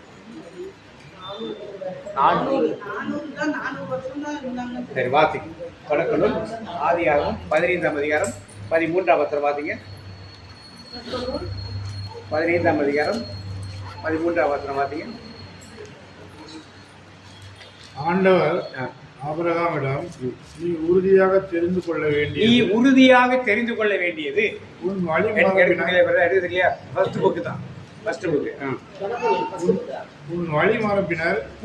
மரபினர் வேறொரு நாட்டிற்கு பிழைக்கச் செல்வர். அங்கே அவர்கள் 400 ஆண்டுகள் அடிமைகளாக கொடுமைப்படுத்தப்படுவார். 400 ஆண்டுகள் அடிமைகளாக என்ன பண்ணுவார்கள்? கொடுமைப்படுத்தப்படுவார். 400 ஆண்டுகள் எந்த தேசத்தில் சொன்னார் அவரே? வேறொரு நாட்டில் சொன்னார். எந்த தேசம் சொன்னாரா? சொல்லல. அப்புறம் எப்படி நம்ம எகிப்தில் எடுத்துக்கிறோம்? ஆபிரகாமுக்கு எந்த ஊரு? கானான் தேசத்துல என்ன இருக்காரு அவரு? அந்நியரா இருக்காரா, சொந்த தேசத்துக்காரா இருக்காரு? மனைவி அடக்கம் பண்ண போறப்ப என்ன சொல்லி கேட்கிறாரு? யாரா இருக்காங்க? அந்நியனும் பரதேசியுமாய் எனக்கு சொந்தமா இடம் கிடையாது, அப்படிதானே சொல்றாரு. அவர் மனைவி சாகுற வரைக்கும் இவர் என்ன இருக்காரு? கானான் தேசத்துல அந்நியனாகவும் பரதேசியாகவும் இருக்கு. அப்ப வேதம் என்ன சொல்றா? நீ அந்நிய தேசத்தில் கஷ்டப்படுவேன்னு சொல்லியிருக்காங்க, கொடுமைப்படுத்தப்படுவேன். இதை எகிப்து என்று நாம் எப்படி எடுத்துக்கொள்வது என்று இன்னைக்கு நாம் சற்று வேதத்தின்படி ஆராய்ந்து பார்க்கலாம். வாசிங்க, விடுதலை பயணங்கள் 12ஆம் அதிகாரம் 40ஆம் வசனம் வாசிங்க. 2வது புக்கு, முன்னால எகிப்தில் குடியிருந்த இஸ்ரவேல் மக்கள் அங்கு வாழ்ந்த காலம் 430. அங்கு வாழ்ந்த காலம் 430. முதல்ல 400 சொன்னாரு, இப்ப என்னாச்சு? 430. எது உண்மை? திருத்துறைப்படியில ஸ்தேவான் சொல்றார், அந்நிய தேசத்தை 400 ஆண்டுகள் இருக்குன்னு அங்கேயே 400 தான் சொல்றாரு. ஆனா ஆக்சுவலா இருந்தது எவ்வளவு? 430. ஏன் இந்த எதிர்மாற முறையான வேதம் முரண்பாடா? வேதத்தில் முரண்பாடா? சரி, அது பரவாயில்ல. 30 ஆண்டுகள் போயிடுச்சு. இப்ப 430 400 கொஸ்டின் இல்லை, 430 215 தான் இப்ப கேள்வி. 400 430 இல்ல, 400 ஆண்டுகளா? மோசே எத்தனை வயசு அங்க போனாரு? 80 வயசு இருந்தார். மோசோட அப்பா யாரு?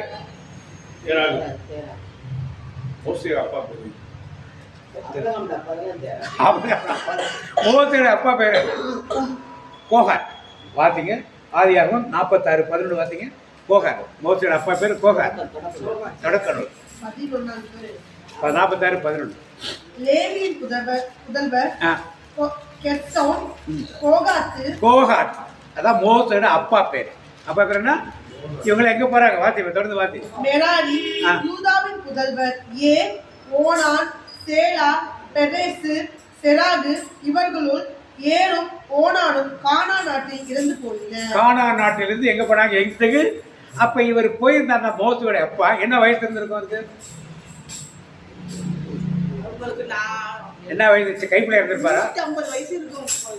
100 வயசு இருக்கும். 133 வயசு செத்தே போயிட்டாரு. அந்த காலத்துல 300-400 வயசு வரைக்கும். அது வந்து அந்த காலத்துல அப்புறம் ஆதி அம்மா அதோ நோவா காலத்துல முடிச்சு போச்சு. நோவா காலத்துக்கு அப்புறம் 120 வயசு தான். மோசே 120 தான். என்ன வயசாயிருக்கும்? கைப்பிள்ளை போயிருப்பாரா? மோசைக்கு அங்கே பிறந்த மோசை அங்கேதான் பிறந்த. இவர் 133 வயசுல செத்துருக்காரு. யாரு? போகாத 130 வயசுல இறந்துருக்காரு. இப்போ அங்கே போற பையன் 133 இப்படி 80 எவ்வளவு? 213. போகோட அப்பா யாரு? அப்புறம் அதுல இல்ல அப்புறம் அவட முதல்வர் தான் போட்டுருக்காங்க. இல்ல அதுக்கு முன்னாடி போகாதுக்கு அப்பா அப்புறம் அவனுக்கு பேர் அது இதுல இல்ல. அப்புறம் அவர் 137 வருஷங்கள் உயிரோட வாழ்ந்திருக்கார். அப்ப அந்த 137 பிளஸ் 131 பிளஸ் மோசையோட வயசு எவ்வளவு? மோசை 80 வயசு. எகிப்திலிருந்து வெளியே கிளம்புறது 3 கூட்டினா எவ்வளவு வருது? 137 133 எவ்வளவு வருது? 350. இப்போ 400 வருஷம் வரவே இல்லை எகிப்தில். புரிஞ்சுச்சா?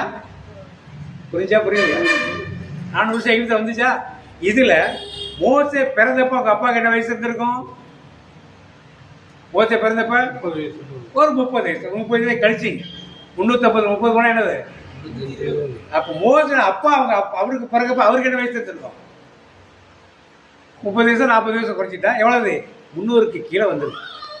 அப்ப எகிப்தில் அவர்கள் 400 வருடங்கள் அடிமைகளாக இல்லை என்பது இந்த வயசை வச்சே கணக்கு பண்ணி சொல்லுது. புரிந்து கொள்வதற்கு கொஞ்சம் 400 வருடங்களுக்கு கீழே, அதுவும் 350 வருடங்களுக்கு கீழே தான் எங்க இருந்திருக்காங்க? எகிப்தில். இதுதான் கணக்கு. அதாவது மோசையுடைய அப்பா மோசையுடைய அப்பா மோசையுடைய தாத்தா இவங்க வயசு எல்லாம் கணக்கு பண்ணா 300 வருடங்களுக்கு கீழே தான் அங்கங்க இருந்திருக்காங்க. அப்ப வேதம் சொல்றது தப்பா? வேதம் சொல்றது என்னைக்கும் தப்பா இருக்காது. வேதம் சொல்றது என்னைக்குமே தப்பா இருக்கு. நாம் வேதத்தை சற்று ஆராய்ந்து படிக்கணும். நாமெல்லாம் இந்த புஸ்தகத்தை என்ன பண்ண மாட்டோம்? இந்த வருஷத்து வாக்குத்தை தான் சொல்லுங்க. யாராவது யாருக்குமே தெரியல, யாருமே சொல்றதுல தெரியுது. ரொம்ப நல்லது, ரொம்ப ரொம்ப நல்லது. டெய்லி சொல்லுங்கன்னு சொல்லி வாக்குத்தை கொடுக்கணும். அதை டெய்லி நம்ம சொன்னாதான், வார்த்தைகள் உள்ள போனாதான் ஆண்டவர் பேசுவார். இதெல்லாம் ஆண்டவருடைய வார்த்தை. உங்களுக்கு தெரியும், இந்த பைபிள் ஒரு ஆள் எழுதுனது. நிறைய பேர் 42 பேர் எழுதுது. மற்ற மதத்தில் உள்ள புத்தகங்கள்லாம் யாரும் ஒரு ஆள் எழுதினது 40 அதுவும் ஒரு வருஷத்துல எழுதுறது கிடையாது. 6000 வருஷங்களாக 40 பேர் எழுதுகிற புத்தகங்கள். அவங்க யாருன்னு இவங்களுக்கு தெரியாது, இவங்க யாரும் அவங்களுக்கு தெரியாது, அவங்க வாழ்ந்த காலம் எதுவும் தெரியாது, அவங்க பேரு அட்ரஸ் எதுவும் தெரியாது. இப்போ யார் மொத்தமாக தவிர்த்தது? உலகத்தில் வேறு எந்த புத்தகமும் இந்த மாதிரி எழுதப்படவில்லை. ஏதோ சாதாரண புத்தகமாக நீங்கள் நினைச்சிட்டு வானோட வார்த்தைகளுக்கு நான் முக்கியத்துவம் கொடுக்கறதே கிடையாது. அப்படி இல்லை. வேதத்தில் உள்ள அதிசயங்களை நான் அறிந்து கொள்ளும்படி என் கண்களில் என்னவனும் கண் திறக்கப்படாவிட்டால் அதிசயம் பார்க்கவே முடியாது. தேவனுடைய அதிசயத்தை பார்க்க முடியாது. உலகத்தில் நிறைய அதிசயம் நடக்கும். விசாத்து உலகத்தில் நிறைய அதிசயத்தை அதெல்லாம் பார்க்க முடியும். ஆனால் தேவனால் செய்கிற அதிசயத்தை நம்மளால் பார்க்க முடியவே முடியாது. இப்ப வேதத்தில் உள்ள சத்தியங்கள் நாம் அறியும் பொழுதுதான் தேவன் என்ன எழுதி இருக்கிறார் என்பதற்கு தெளிவா தெரியும். இப்ப 400 அல்ல 430 அல்ல, என்னதை சொல்ல வந்தது, பைபிள் என்ன சொல்ல வந்தது என்பதை அடுத்ததாக நாம அறிந்து கொள்ளும். வாசிப்போம். கலாத்தியர் 3:17 வாசிங்க. கலாத்தியர் பின்னால் இருக்கும் கலாத்தியர். என் கருத்து இதுவே, கடவுள் ஏற்கனவே முறைப்படி செய்து முடித்த உடன்படிக்கையை 430 ஆண்டுகளுக்கு பின் வந்த திருச்சட்டம் செல்லாதாக்கி விட முடியாது. திருச்சட்டம் செல்லாதாக்க விட எந்த உடன்படிக்கை? 430 முன்னால 430 years முன்னால என்ன உடன்படிக்கை? திருப்பி படிங்க, இன்னொருத்தர் படிங்க. கடவுள் ஏற்கனவே முறைப்படி செய்து கடவுள் எப்படி செஞ்சிருக்காரா? முறைப்படி செய்து முடித்த உடன்படிக்கையை 430 ஆண்டுகளுக்கு பின் வந்த திருச்சட்டம் செல்லாததாக ஆக்கிவிட. திருச்சட்டம் எங்க கொடுக்கப்பட்டது? யாத்திராமத்தில் கொடுக்கப்பட்டது. அதுல இருந்து 430 ஆண்டுகளுக்கு முன்னாலேயே ஆண்டவர் உடன்படிக்கை பண்ணினார். உடன்படிக்கை என்னது? வாக்குத்தத்தம் வேறு, உடன்படிக்கை வேறு, கட்டளை வேறு. எல்லாம் ஒன்றா போட்டு குழப்பிடக்கூடாது. வாக்குத்தத்தம்னா நீங்கள் விரும்பாட்டாலும் ஆர்டர் கொடுக்கும். உடன்படிக்கைனா நீங்கள் இதை செஞ்சால் நான் இதை செய்வேன். புதிய உடன்படிக்கை என்னது? என்னதுமா? என்னது? அது கட்டளை. நான் புரியாது, நமக்கு வேதத்தை படித்தாதான் புரியும். எது உடன்படிக்கை? என்னம்மா?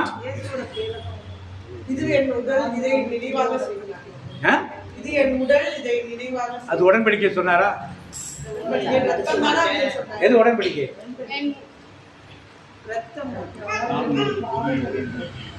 என்ன புதிய உடன்படிக்கை? என்னது புதிய உடன்படிக்கை? என்ன அவர் வந்து அவர் ரத்தத்தை சொல்லு, சத்தமா சொல்லு. என்ன உடன்படிக்கை? இப்ப தின்னுங்களா? எது உடன்படிக்கை? ஒரே தெரியாம என்ன உடன்படிக்கை சொன்னார்? உட்கார் உட்கார்.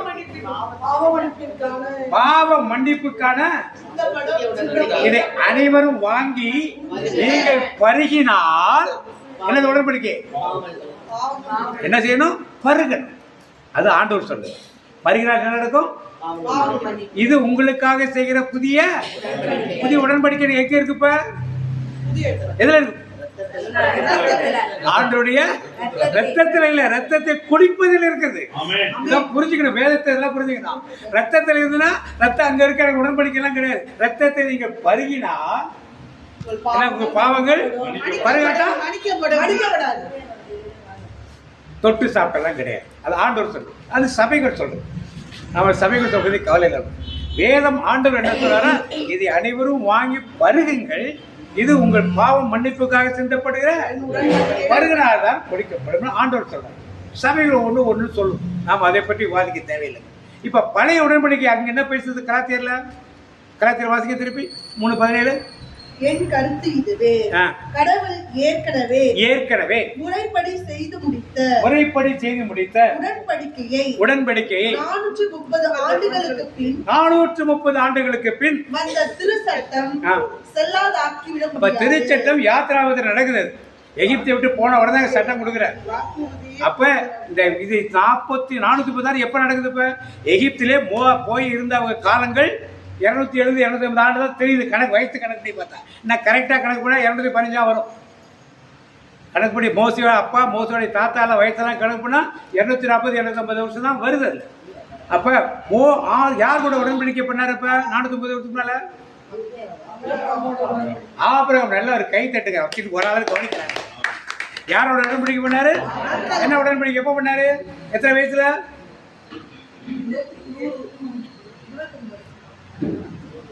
சொல்லு.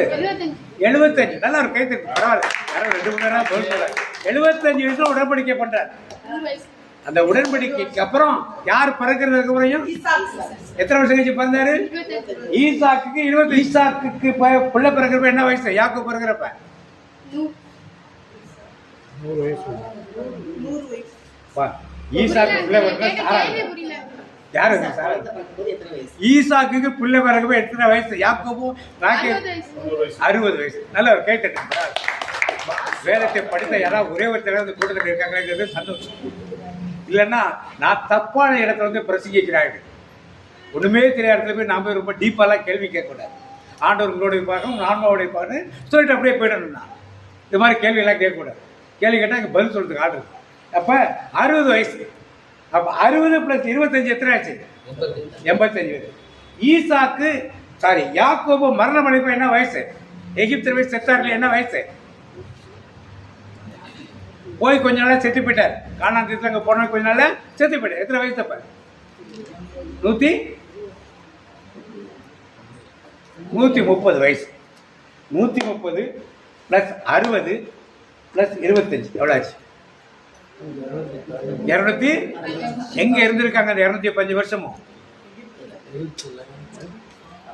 கானான் தேசத்துல 205 வருஷம் இருந்திருக்காங்க. அப்ப 430 வருஷம் கழிச்சு உடன்படிக்கை என்ன? 205 வருஷம் எங்க இருந்துட்டாங்க அவங்க? கானான். சொல்ல கணக்கு புரியுதா அவங்களுக்கு? கானான்ல இருந்தாங்க. அப்ப அங்க இருந்த நாள் எவ்வளவு? இப்போ எகிப்தில் -430 - 215 எவ்வளவு? 215 வருஷம் தான் இருக்கு. இதை நம்முடைய வேதாகமங்கள் குறிப்பிடப்படுகிறது. நம்ம என்னது ஆப்பிரிக்கா அல்லது ஃபண்டமெண்டல் கிறிஸ்டியன்ஸ் இருக்காங்க இல்லையா, கிரேக்க கிறிஸ்டியர்கள், அதில் புக்கில் ஒரு புக் அது, இந்த புத்தகத்தின் பேர் அந்த பைபிள் தான், அதுவும் கிரீக் செப்டோஜெனிக். நீங்கள் எடுத்து படித்து பார்க்கலாம், நான் கதையெல்லாம் சொல்லலை. கிரீக் செப்டோஜெனிக் என்ற பைபிளில் யாத்திரையாகமும் 12ஆம் வசனம் 40ஆம் வசனத்தை வாசிக்கலாம். இங்கிலீஷில் இருக்குது 40. And the sojourning of the children of Israel. Sojourning of the children of Israel. While they sojourned in the land of While they sojourned in the land of Egypt and the land of Canaan. And the land of Canaan. 430 years. 430. அப்ப என்ன இருக்குது? ரெண்டையும் சேர்த்து 40 வருஷம் இருக்குது. இது 1000ஆவது ஆண்டுல ஆங்கிலேய மொழிபெயர்ப்பு வந்த பிறகு இதெல்லாம் விடுபட்டு போச்சு. அந்த லேண்ட் ஆஃப் யாரு? Egypt and Canaan. அது விடுபட்டு போச்சு. விடுபட்டு போனால் அதுக்கப்புறம் அவர் எல்லா பைபிளையுமே எகிப்து எகிப்து எகிப்தில் வந்துட்டு சொல்லி கானான் தேசத்தில் இருந்து சொல்லப்படவே இல்லை. இன்னொரு பைபிள் இருக்கு, சமார்டன் ஆன்டியாக்னு கிரீக் பைபிள். அந்த பைபிளை யாத்திராகவும் அது எடுக்கல. 12ஆம் அதிகாரம் 15ஆம் வசனத்திலும் இதே தான் குறிப்பிடப்படும். அந்த land of Egypt and Canaan ரெண்டுலேயும் சேர்த்து தான் அவர்கள் 430 வருடங்கள் இருந்தாங்க. 215 வருஷம் இங்கே முடிஞ்சு போச்சா? கணக்கு தெரியுதா? ஈசாக்கு பிறந்தப்ப சாரி ஆபிரகாம் வாக்குத்தத்தம் கொடுப்ப 75 வயசு. 25 வருஷத்துக்கு யார் பிறந்தது? ஈசாக்கு பிள்ளை பிறந்தப்ப எத்தனை வயசு? 60 85. அவர் யாக்கோபு எத்தனை வருஷம் இருந்தார்? 130 வருஷம். அவர் எங்கெங்கெல்லாம் போய் சுற்றி கடைசி எகிப்துக்கு போய் போன உடனே செத்து போயிட்டார். அப்போ மொத்தம் எத்தனை வருஷம் ஆச்சு? 215 வருஷம். மீதி 215 தான் எகிப்தில் அடிமைத்தனமாக. அது முதலே நம்ம கணக்கு பார்த்தோம். என்ன கணக்கு பார்த்தோம்? மோசையோடைய அப்பா, மோசையோட லைஃப், மோசையோடைய தாத்தா, இவங்க லைஃப்ல 300க்கு கீழே தான் வரதை பார்த்தோம். அது கரெக்டாக எத்தனை வயசு பிள்ளை பற்றினாங்க நமக்கு தெரியாது. இந்த வரலாறு மட்டும்தான் நமக்கு தெரியும். ஆனால் வேதத்தில் தான் கொடுக்குது. ஒரு ஹிஸ்டாரியன் ஒருத்தர் சொன்னார், இன்னொரு சரித்திர பேராசிரியர் ஃப்ளாவின் ஜோசப். இதெல்லாம் நீங்கள் நெட்டில் எடுத்து பார்க்கலாம். அவர் முதல் நூற்றாண்டிலே இயேசு பிறந்த முதல் நூற்றாண்டு எழுதின அந்த புத்தகத்திலே கானானிலும் எகிப்திலும் அவர்கள் 430 வருடங்கள் இருந்தார்கள் என்று தான் கொடுக்கப்பட்டது. Praise the Lord, praise the Lord. இப்போ 430 வருடங்களாக வாசிப்போம். மீண்டும் தொடக்க நூல் 21:8-9 வாசிங்க. 21:8-9 வாசிங்க. அந்த குழந்தை வளர்ந்து பால் குடியும் வந்தது. யாரு குழந்தை? யாரு? ஈசாக்கு. அப்படி பால் குடிப்பதை நிறுத்திய நாளன்று அபிரகாம் பெரியதொரு விருந்து அளித்தார். பின்னே எகிப்தியரான ஆகார் அபிரகாமுக்கு பெற்றெடுத்த மகன் சிரித்து விளையாடுவதை சாரா கண்டு அபிரகாமை நோக்கி, இந்த பணிப்பெண்ணையும் அவள் மகனையும் துரத்திவிடும். ஏனென்றால் பணிப்பெண்ணின் மகன் என் மகன் ஈசாக்குடன் பங்காளியாக இருக்கக்கூடாது என்றார். தம் மகனுக்கு எதிரான இவ்வார்த்தை அபிரகாமுக்கு மிகுந்த வேதனை அளித்தது. பழைய மொழிபெயர்ப்பு பார்த்தீங்க. பால் மறந்தது. ஈசாக்கு பால் மறந்த நாளிலே அபிரகாம் பெரிய விருந்து பண்ணினான். பின் எகிப்து தேசத்தானாகிய ஆகார் அபிரகாமுக்கு பெற்ற குமாரன் பரியாசம் பண்ண வார்த்தை அதுல இல்ல, பரியாசம் பண்ணுகிறதை சாராள் கண்டு அபிரகாமை நோக்கி, இந்த அடிமை பெண்ணையும் அவள் மகனையும் புறம்பே தள்ளும். அப்ப ஈசாக்கு பிறந்ததுல இருந்தே யாரு பரியாசம் பண்ண ஆரம்பித்தா? இஸ்மவேல். சோ இவருடைய வாழ்க்கை 430 வருஷமும் பரிகாசமும் அநியாயமும் அக்கிரமுடையதாக கானான்ல இருந்தாலும் அப்படிதான் இருந்தது. ஆபிரகாம் என்ன மனைவி இருந்தப்ப, நான் அந்நியனும் பரதேசியுமா இந்த தேசத்திலே. யாக்கோபு போனார். எங்க போனாரு?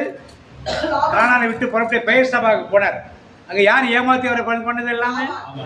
யாரு? லாபான். எத்தனை வருஷம் ஏமாத்தினா? 14. அப்புறம் சொந்தத்துக்காக 6 வருஷம் வேலை செஞ்சான். 20 வருஷம் அங்க வேலை செஞ்சேன். எல்லாம் ஏமாத்துவேன். அங்க வந்தா அண்ணனுக்கு பயந்துகிட்டு இருந்த வாழ்க்கை. வாழ்க்கை எல்லாமே ஒரு நிம்மதி இல்லாத ஒரு வாழ்க்கை. இதைத்தான் 430 ஆண்டுகள் நிம்மதி இல்லாத ஒரு வாழ்க்கை. அது ஈசாக்கிலேருந்து ஆரம்பிச்சிச்சு. ஆபிரகாம் வந்துங்களுக்கு மனைவி அடக்கப்படுறது கூட இடம் இல்லாமல் பரதேசியாகத்தான் அவர்கள் இருந்தார்கள். இந்த தேசத்திலும் அவர்கள் பரதேசியாக கானான் தேசத்திலே இருந்தார். அடுத்தது ஈசாக்கு பட்ட கஷ்டங்கள், அடுத்தது யாக்கோபு பட்ட கஷ்டங்கள். யாக்கோபு முடிச்சு திரும்பி வந்தா ஏசாவுக்கு பயந்து கொண்டு வந்த கஷ்டங்கள். கடைசியாக பஞ்சம் வந்த உடனே எங்க போட்டுதான் போச்சு? எகிப்துக்கு போனார். ஸோ அந்த எல்லா வருடங்களும் எல்லா கணக்குகளும் மொத்தமாக சேர்த்தோம்னா 430 வருடங்கள் மொத்தமாக அது வருது. Praise the Lord, praise the Lord. இப்போ 430 வருஷம் அடிமைத்தனம் எதில் இருக்குது மொத்தமாக? எகிப்தில் கிடையாது.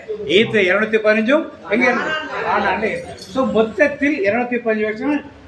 அதுதான் அந்த கலாத்தியை மீண்டும் எடுத்து பார்த்தீங்க, அந்த உடன்படிக்கை பார்த்தீங்க 3:17 என் கருத்து இதுவே, கடவுள் ஏற்கனவே முறைப்படி செய்து முடித்து உடன்படிக்கை 430 ஆண்டுகளுக்கு பின் வந்த திருச்சட்டம் செல்லாததாக்கிவிட என் கருத்து இதுவே, கடவுள் ஏற்கனவே முறைப்படி செய்து முடித்த உடன்படிக்கையை 430 ஆண்டுகளுக்கு பின் வந்த திருச்சட்டம் செல்லாததாக்கிவிட முடியாது. ஆண்டவர் உடன்படிக்கை தான். திருச்சட்டம் வந்த அது மறைஞ்சு போறதுதான் கிடையாது. இப்ப இன்றைய புதிய வாழ்க்கையிலே நாம் என்ன உடன்படிக்கை செய்திருக்கோம்? நமக்கும் தேவனுக்கு என்ன உடன்படிக்கை? இதான் புதிய ஏற்பாட்டின் உடன்படிக்கை. அந்த உடன்படிக்கை சொல்ல என்ன வார்த்தை சொல்லுகிறோம்? நாம என்ன வார்த்தை சொல்லுகிறோம்?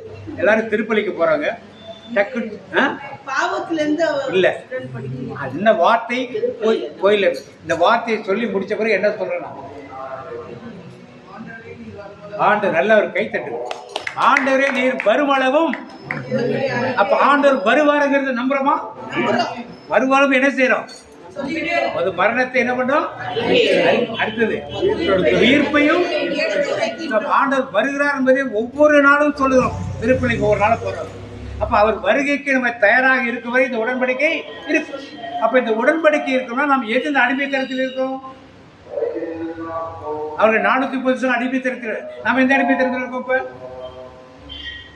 இருக்கமா இல்லையா? முதல்ல எந்த அடிமைத்தனம்? என்ன அடிமைத்தனம்? ஒவ்வொருக்கும் ஒரு அடிமைத்தனம் இருக்கு. எல்லோரும் அடிமைத்தனம் இருக்கு. இந்த அடிமைத்தனத்தை மீட்பதற்குத்தான் நமக்கு என்னது உடன்படிக்கை கொடுக்கப்பட்டது. இப்போ அடிமைத்தனை மீள்வதற்காக தான் அந்த உடன்படிக்கை நமக்கு. இப்போ எது அடிமைத்தனம்? யார் நம்ம அடிமைத்தனம் பண்றது? பாவம் யார் கொண்டு வர்றது? அப்ப யார் வெளியில போறோமா? அப்ப அதை நாம் தெளிவாக அறிந்து அவனுக்கு அடிமையாக நாம் இல்லாமல் இருந்தால் கண்டிப்பாக இந்த அடிமைத்தனத்தில் நம்மால் மீண்டு வர முடியும். அதனால்தான் ரட்சிப்பு அல்லது மீட்பு என்பது ஒரு நாள் காரியம் கிடையாது. Not one day effect. பல சபைகளில் சொல்லுவார்கள், நீங்க ரட்சிப்பை ஒரு தடவை பெற்றுட்டீங்கன்னா அவ்வளவுதான் போதும் அப்படின்றோம். அப்படிலாம் கிடையாது. ரட்சிப்பு, ஆத்தும ரட்சிப்பு என்பது உடலிலிருந்து உயிர் போற வரைக்கும் தேவையான ஒன்று. இன்றைக்கு மட்டுமல்ல, நாளை கடைசியில் உயிர் இருக்கிற வரைக்கும் அந்த ரட்சிப்பு உடம்புக்குள்ள ஒவ்வொரு நாளும் அது தேவையானது.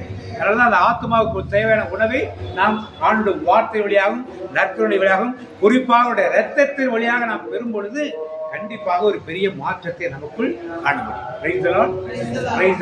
அப்ப என்ன அடிமைத்தனத்தை நாம் இருக்கிறோம் என்பதை சற்று சிந்தித்து பாருங்கள். பாவத்தின் அடிமைத்திருந்தால் சில பேர் பணத்துக்கு அடிமையா இருப்பார். பணம் வந்துட்டா போதும், வேற எதை பத்தி அவர்கள் கவலைப்பட மாட்டார். சில பேர் வியாபாரத்தை அடிமைத்தனமா இருப்பார். ஆண்டவரை தேடவே மாட்டார். தேவையா மட்டும்தான் ஆண்டவர் என்ன தேடுவார். சில பேர் வேலைக்கு அடிமைத்தனமாக இருப்பார். சில பேர் சிற்றின்பத்துக்கு மதுவுக்கு அடிமையா இருப்பார். பெண் இச்சைகளை சில பேர் அடிமைத்தனமா இருப்பார். உலக ஆசைகள் சில பேர் அந்தஸ்து பெருமை இதை அடிமைத்தனமா இருப்பார்கள். ஒவ்வொருத்தருக்கும் ஒரு அடிமைத்தனம் இருக்கும். இந்த அடிமைத்தனத்துக்கு காரணமானது யாரு? எல்லா அடிமைத்தனத்திலும் முதல்ல பெருமையோடு வந்தான். என்ன பெருமை தான்? நான் வானத்துக்கு மேலே ஏறுவேன், பிதாவுக்கு மேலே அரியணை அமைத்துக் கொள்வேன், நான் எல்லாத்துக்கும் மேலே இருப்பேன். பெருமை அவனுக்குள் வந்தது. இப்படி ஒவ்வொரு அடிமைத்தனத்துக்குள் நாம் இருக்கோம். இந்த உடன்படிக்கை தான் ஆரம்பம். எதுக்கு ஆரம்பம்? இந்த அடிமைத்தனத்தை விடுதலை செய்வதற்கு ஆபிரகாமுக்கு கொடுத்த அந்த அடிமைத்தனம் விடுதலை இருக்க 430 வருடங்கள் ஆயின. முழுமையாக விடுதலை போல நாம் இருக்கிற அடிமைத்தனம் எப்பொழுது விடுதலை ஆகும்? ஆண்டவருடைய வருகை வரப்ப. ஆண்டோட வருகை இல்லைன்னா நம்முடைய மரணம். இதற்கு நாம் தயாராக இருக்கிறோமா? இதற்கு நாம் நேற்றுக்கு எங்க வீட்டுக்கு பிரேயர் பண்ணுறதுன்னா மோல்ட் புக்னு ஒரு புக்கு ரெடி ஆயிருக்கு. மோல்ட் புக் ஃபேஸ்புக் மாதிரி மோல்ட் புக். மோல்ட் புக்கில் யார் மெம்பரால நீங்கள் ஆக முடியாது. நீங்கள் உங்கள் ஏஜென்ட்டை வைக்கிறேன். எந்த ஏஜென்ட்டு? ஆர்டிஃபிஷியல் இன்டெலிஜென்ட் ஏஜென்ட்டை அதில் மெம்பராக வைக்கிறேன். நீங்கள் உங்கள் ஏஜென்ட்டை சொல்லி இதை கேளுன்னு சொல்லலாம். நீங்கள் போய் இந்த புக்கில் எதுவும் எழுத முடியாது, கேட்க முடியாது. அது என்ன வந்திருக்கோ அதை நீங்கள் படித்து பார்க்கணும். இப்போ அது ஜனவரி மாதத்தில் தொடங்கினாங்க. 8 மில்லியன் மெம்பர் அதில் இருக்காங்க. உங்கள் வீட்டு பிள்ளைங்க யாராவது இருக்காங்களா அதில்? சரி, வரலான சந்தோஷம். அந்த ஆர்டிஃபிஷியல் என்ன செய்கிறாங்கன்னா அவர்களுக்குள் தனியாக பேசிக்கிறாங்க. ஏஜென்ட் தனியாக பேசிக்கிறாங்க. பேசுறது நம்ம ஏஜென்ட் பேசுறது நம்ம பார்க்க முடியும்.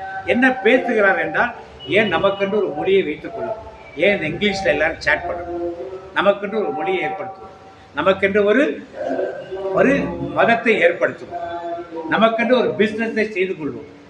இதெல்லாம் ஆரம்பிச்சுட்டாங்க. எதற்கு அறிகுறி இது?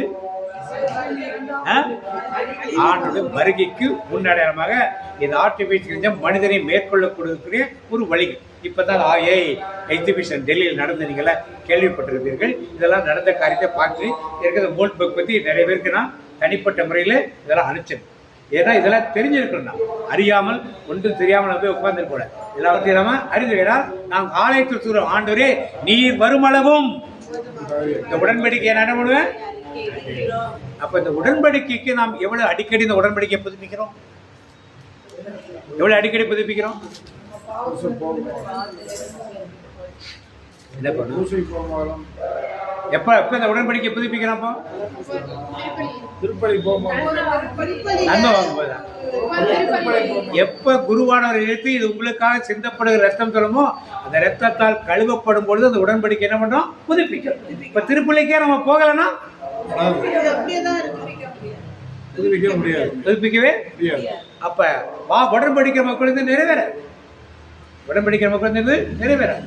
அப்ப எவ்வளவு அடிக்கடி நாம் அந்த பந்தியில் கலந்து கொள்வோமோ, பந்தியில் கலந்து கொள்வது சும்மா கலந்து கொள்வதுக்கு இல்லை. நம்ம ஆலயத்தை பார்க்குற நன்மை கொடுக்குற கூட நிறைய பேர் வந்துடுறாங்க. ஒரு 100 பேருக்கு மேலே நன்மை கொடுக்குறப்ப தான் வரும். அதெல்லாம் கலந்து கொள்வது கணக்கு இல்லை. ஆண்டோடைய பந்தினா ஆண்டவரை அவசியம் பண்ணாமல் தேவன் எதை எதிர்பார்க்கிறதோ அது மாதிரி ஆரம்பம் முதல் கடைசி வரைக்கும் இருந்து அதை செயல்படுத்துவதுதான் ஆண்டவருக்கு உடன்படிக்கையில் பங்கு பெறுது. திருப்பலி பார்ப்பது கிடையாது, திருப்பலியிலே பங்கு பெறுது. இப்போ இந்த உடன்படிக்கை எந்த அளவுக்கு நாம் அடிக்கடி புதுப்பித்துக் கொண்டிருக்கோமோ அந்த அளவுக்கு அவருடைய வருகைக்கு நாம் எப்படி இருப்போம்? இல்லைன்னா தயாராக இருக்க முடியும். ஏன்னா வாயில் அறிக்கை எடுக்கிறோம், ஆட்டோமேட்டிக்காக மூளை நம்ம ஏதாவது ஒன்று செய்ய சொல்லி ஆண்டு வழியில் நம்ம செல்ல வைக்கணும். அதனால 400 வருடங்கள், 430 வருடங்கள், 210 வருடங்கள், எத்தனை வருடங்களாக இருந்தாலும் சரி, எல்லா வருடங்களும் ஆண்டு நமக்கென்று உங்களுக்கு ஆயுள் 80 இருக்கலாம், 100 இருக்கலாம், 150 இருக்கலாம், எத்தனை வருடங்களாலும் உங்களுக்கு ஆயுள் காலம் இருக்கலாம். அதை பற்றி பிரச்சனை இல்லை. அதுக்கு முன்னால் ஆண்டுடைய வருகை வந்துருச்சுன்னா அவரோட போக வேண்டியதுதான். அதனால நாம் இதற்கெல்லாம் தயாராக இருக்கும்படி 2ஆம் வருகை அதி சீக்கிரத்தில் இருக்கிறது உணர்ந்து இந்த அடிமைத்தன ஒரு நிழலாக 430 வருடங்கள் 215 வருடங்களாக அந்த வேதற்ற சத்தியத்தை உணர்ந்து நாம் நம்முடைய வாழ்க்கையில் நான் 100 வயசு வரைக்கும் இருப்பேன், நான் 150 வயசுக்கு இருப்பேன், நான் 80 வயசுக்கு இருப்பேன், இந்த எண்ணங்களுடைய லெவல் இன்றைக்கு நான் ஆண்டோட வருகை இருந்தால் நான் போவேனா இங்கே தங்கி விடுவேன் என்பதை அறிந்து நீங்கள் போகலை அப்படின்னா இங்கே ஆர்டிஃபிஷியல் இன்டெலிஜென்ஸோட வால் நடக்குமுங்க. 3 வருஷம் உபத்திர காலம், 3 வருஷம் மகா உபத்திர காலம் நடக்கும். அதில் யாரும் தேரவே முடியாது, கண்டிப்பாக யாரும் தேர முடியாது. அதற்கு பிறகு ஆண்டோடைய பகிரங்க வருகை பரிசுத்தவான்கள் கூட்டத்தில் அவர் உலகை 1000 முறை அரசாட்சியை செய்வார் என்று திருவெளிப்பாட்டில் கொடுக்கப்பட்டது. போன வாரம் வீட்டுக்கு பிரேயர் பண்ண சொல்லியிருப்பேன். தீர்க்க தரிசனங்கள் எப்படி ஆண்டவர் பிறந்திலேருந்து வளர்ந்திலேருந்து மருத்திலேருந்து உயிர்த்த வரைக்கும் எப்படி நிறைவேறுகிறது, அந்த தீர்க்க தரிசனம் நிறைவேறும். எனவே இந்த அடிமைத்தனம் என்பது நமக்குள் எந்த நிலையில் இருக்கிறது? நாம் அடிமைத்தனத்தில் இருக்கிறோமா, உடன்படிக்கையில் இருக்கிறோம்? அடிமைத்தனத்தை தான் இருக்கிறவங்களாம் ஒரு ஆமீன் சொல்லுமா? உடன்படிக்கை இருக்கிறவங்களாம் ஒரு ஆமீன் சொல்லுமா? அவ எங்க போறோம்? நம்மலாம் ஆண்டோட வருகையில் போறோம். அவர் எங்க கூட்டு போறாரு தெரியாது. ஆண்டோட வருகையிலே தெசலோனிக்கேயர் சொல்ல மாதிரி அவர் வரும்பொழுது நாம் மாற்றுரு பெற்று அவரோடு நாம் கடந்து செல்வோம். எண்ணங்களோடு சென்னைகளோடு அப்படியே கண்களை மூடி நாம் ஜெபிப்போம். அடிமைத்தனம் அல்ல, உடன்படிக்கை. ஆபிரகாமோடு செய்த உடன்படிக்கை 430 ஆண்டுகளுக்கு பின் வந்த நியாயப்பிரமாணம் அதை தீர்க்கவில்லை. அது தீர்க்கல, அது இன்னமும் இன்றைக்கும் உடன்படிக்கையாக நமக்குள் இருக்கிறது. ஆனால் அருளாளர் இயேசு கிறிஸ்து 2000 ஆண்டுகளுக்கு முன் செய்து கொடுத்த உடன்படிக்கை இன்றைக்கு லைவாக நமக்குள் இருக்கிறது. அது நம்மை ஆண்டுடைய பரலோக வாழ்க்கைக்கு அழைத்து செல்வோடு விசுவாசத்தோடு நாம் ஜெபிப்போம். ஒரு வசனம் மட்டும் எடுத்து வாசிப்போம். கலாத்தியர்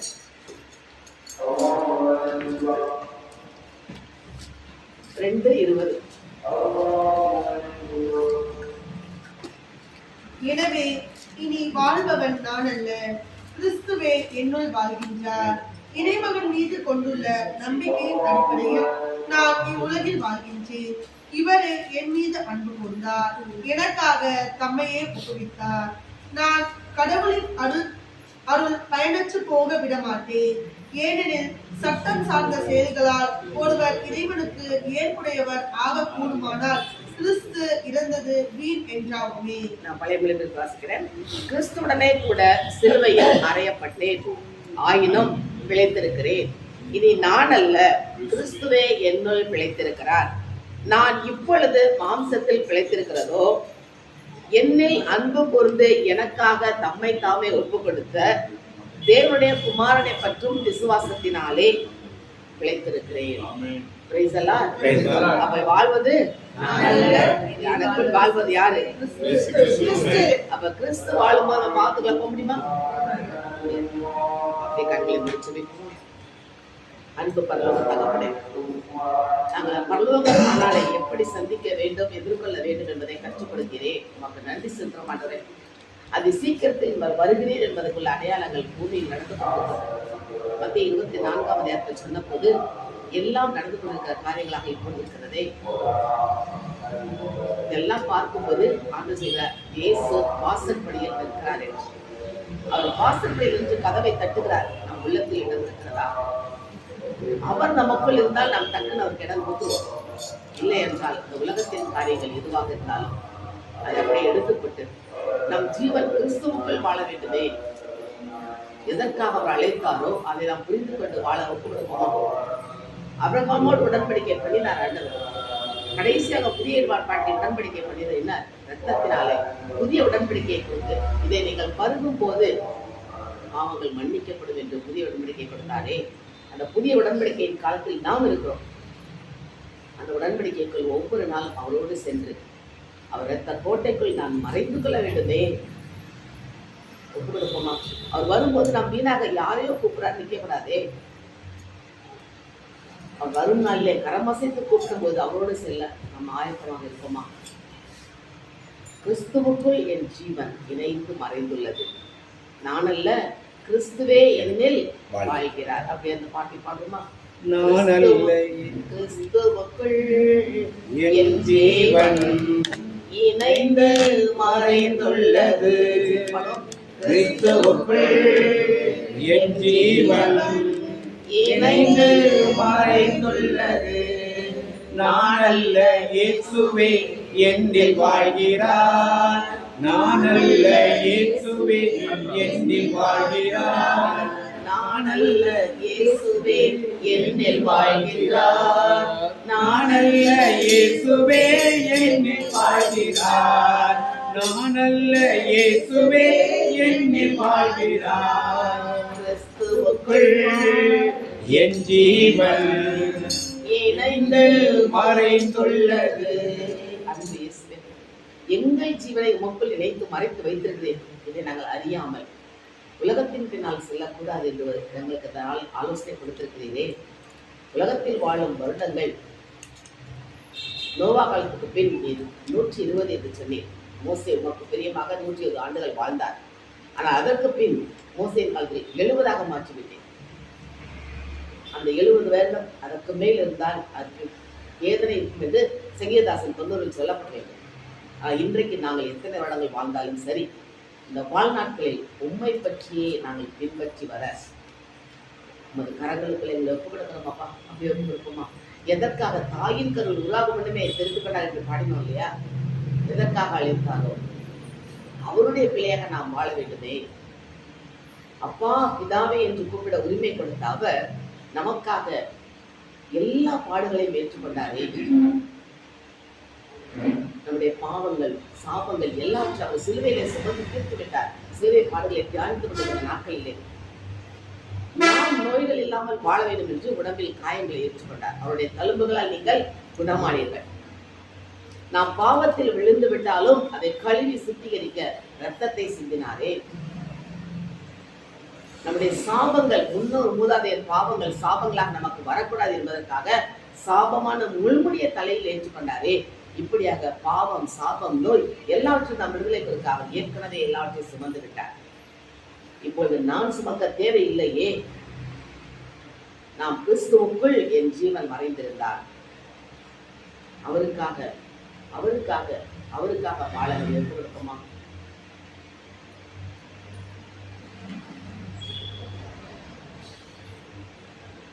அப்படியானது சொல்லுமா? உமக்காகத்தானே ஐயா நான் உயிர் வாழ்கிறேன் ஐயா.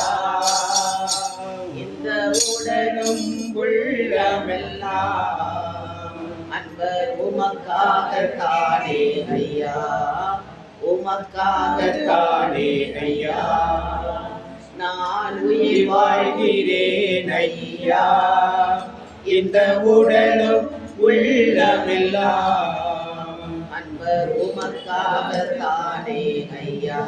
ஆமென் இயேசுவே. நீர் எங்கள் உள்ளத்தில் தங்க ஆசைப்படுகிறீரே. ஒவ்வொரு நாளும் நாங்கள் திருப்பலை காணும் போது நற்கருணை வழியில் எங்கள் நோக்கி வருகிறேன். அதை நாங்கள் விசுவாசத்தை ஏற்றுக்கொண்டு என்னிடம் எழுந்த இயேசுக்கு நாங்கள் எப்பொழுது நன்றி செலுத்த வேண்டுமே. அப்படி மாலைக்குள்ள பாடப்படுமா? என்னிடம் எழுந்த இயேசுவே உமக்கு அன்பு ஆராதனை நன்றியும் என்றும்.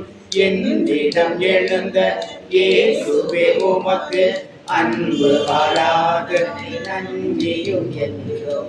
பரலோகவாசிகள் அருமையாய் உம்மை புகழ்ந்து கொண்டாடிட புவியிலே இந்த பரலோகவாசிகள் அருமையாய் உம்மை புகழ்ந்து கொண்டாடிட புவியிலே இந்த நீசனம் என்னிடம் எழுந்ததும் ஏனோ நேசமும் அதிசய இரக்கமும் அன்றோ.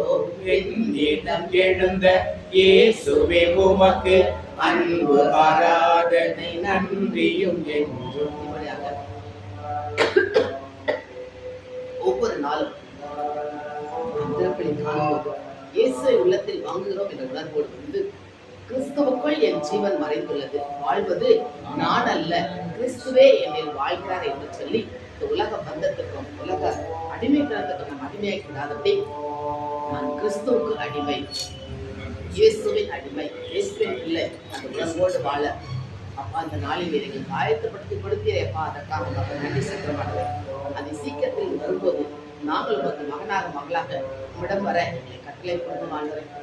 எந்த இடத்துல நாங்கள் தடுமாறக்கூடாது இருந்தால் நீர் எங்கள் தகப்பன், கால்கள் தள்ளாட விடமாட்டார், காக்கும் தேவன் கைவிட மாட்டார். நீ அப்படிப்பட்ட தகப்பன் இதோடு கூட இருந்து இந்த நாளிலும் அது வரப்போகிற இயேசுவின் வருகைக்கு நாங்கள் ஆயத்தமாகும்படி இந்த எச்சரிக்கை செய்தி எங்களுக்கு கொடுத்திருக்கிறீரே, அதற்காக மக்கள் நன்றி செலுத்த மாட்டேன். நீர் எங்கள் மேல் வைத்திருக்கிற அளவில்லாத அன்பினால் தான் இந்த செய்தி எங்களுக்கு கிடைத்தது. அதற்காக மக்கள் நன்றி செலுத்தணும். இயேசுவின் நாமத்தில் தள்ளாவே. தகப்பனே, காலத்தில் வாயிலாக நாங்கள் எப்படியும் தயாராக இருக்க வேண்டும். உமது திரு வருகைக்காக நாங்கள் திருப்பலியிலே எப்படி பங்கு பெற வேண்டும், உமது உடன்படிக்கையை நாங்கள் எப்படி புதுப்பித்து எங்கள் வாழ்க்கையிலே அதை நாங்கள் ஒன்றித்து அதோடு வாழ வேண்டும். உடன்படிக்கையை நாங்கள் கடைபிடித்து அந்த ஏசப்பாவோடு ஒன்றித்து வாழக்கூடிய அந்த ஆசீர்வாதமான செயல்பாடை நீர் எங்களுக்கு உமது இந்த ஒரே காலத்தில் வாயிலாக எங்களுக்கு தெரியப்படுத்தினீர் ஐயா. அதற்காக கோடி கோடி நன்றி செலுத்துகிறோம்.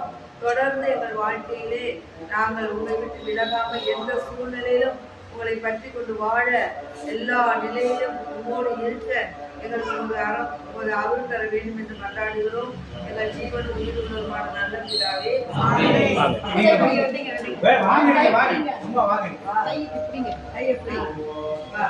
இன்று முதல் நான் உன்னை ஆசீர்வதிப்பேன், என்ற எல்லா நிரப்பிடுவேன். இன்று முதல் நான் உன்னை ஆசீர்வதிப்பேன், எல்லையில்லா நன்மைகளால் நிரப்பிடுவேன். இன்று முதல் நான் நல்லா கேட்டு அது வாயில கொடுக்குறீங்க, கொடுக்குற மாதிரி கொடுத்து காத்துருக்கீங்க, அவங்களுக்கு கொடுக்குறீங்க.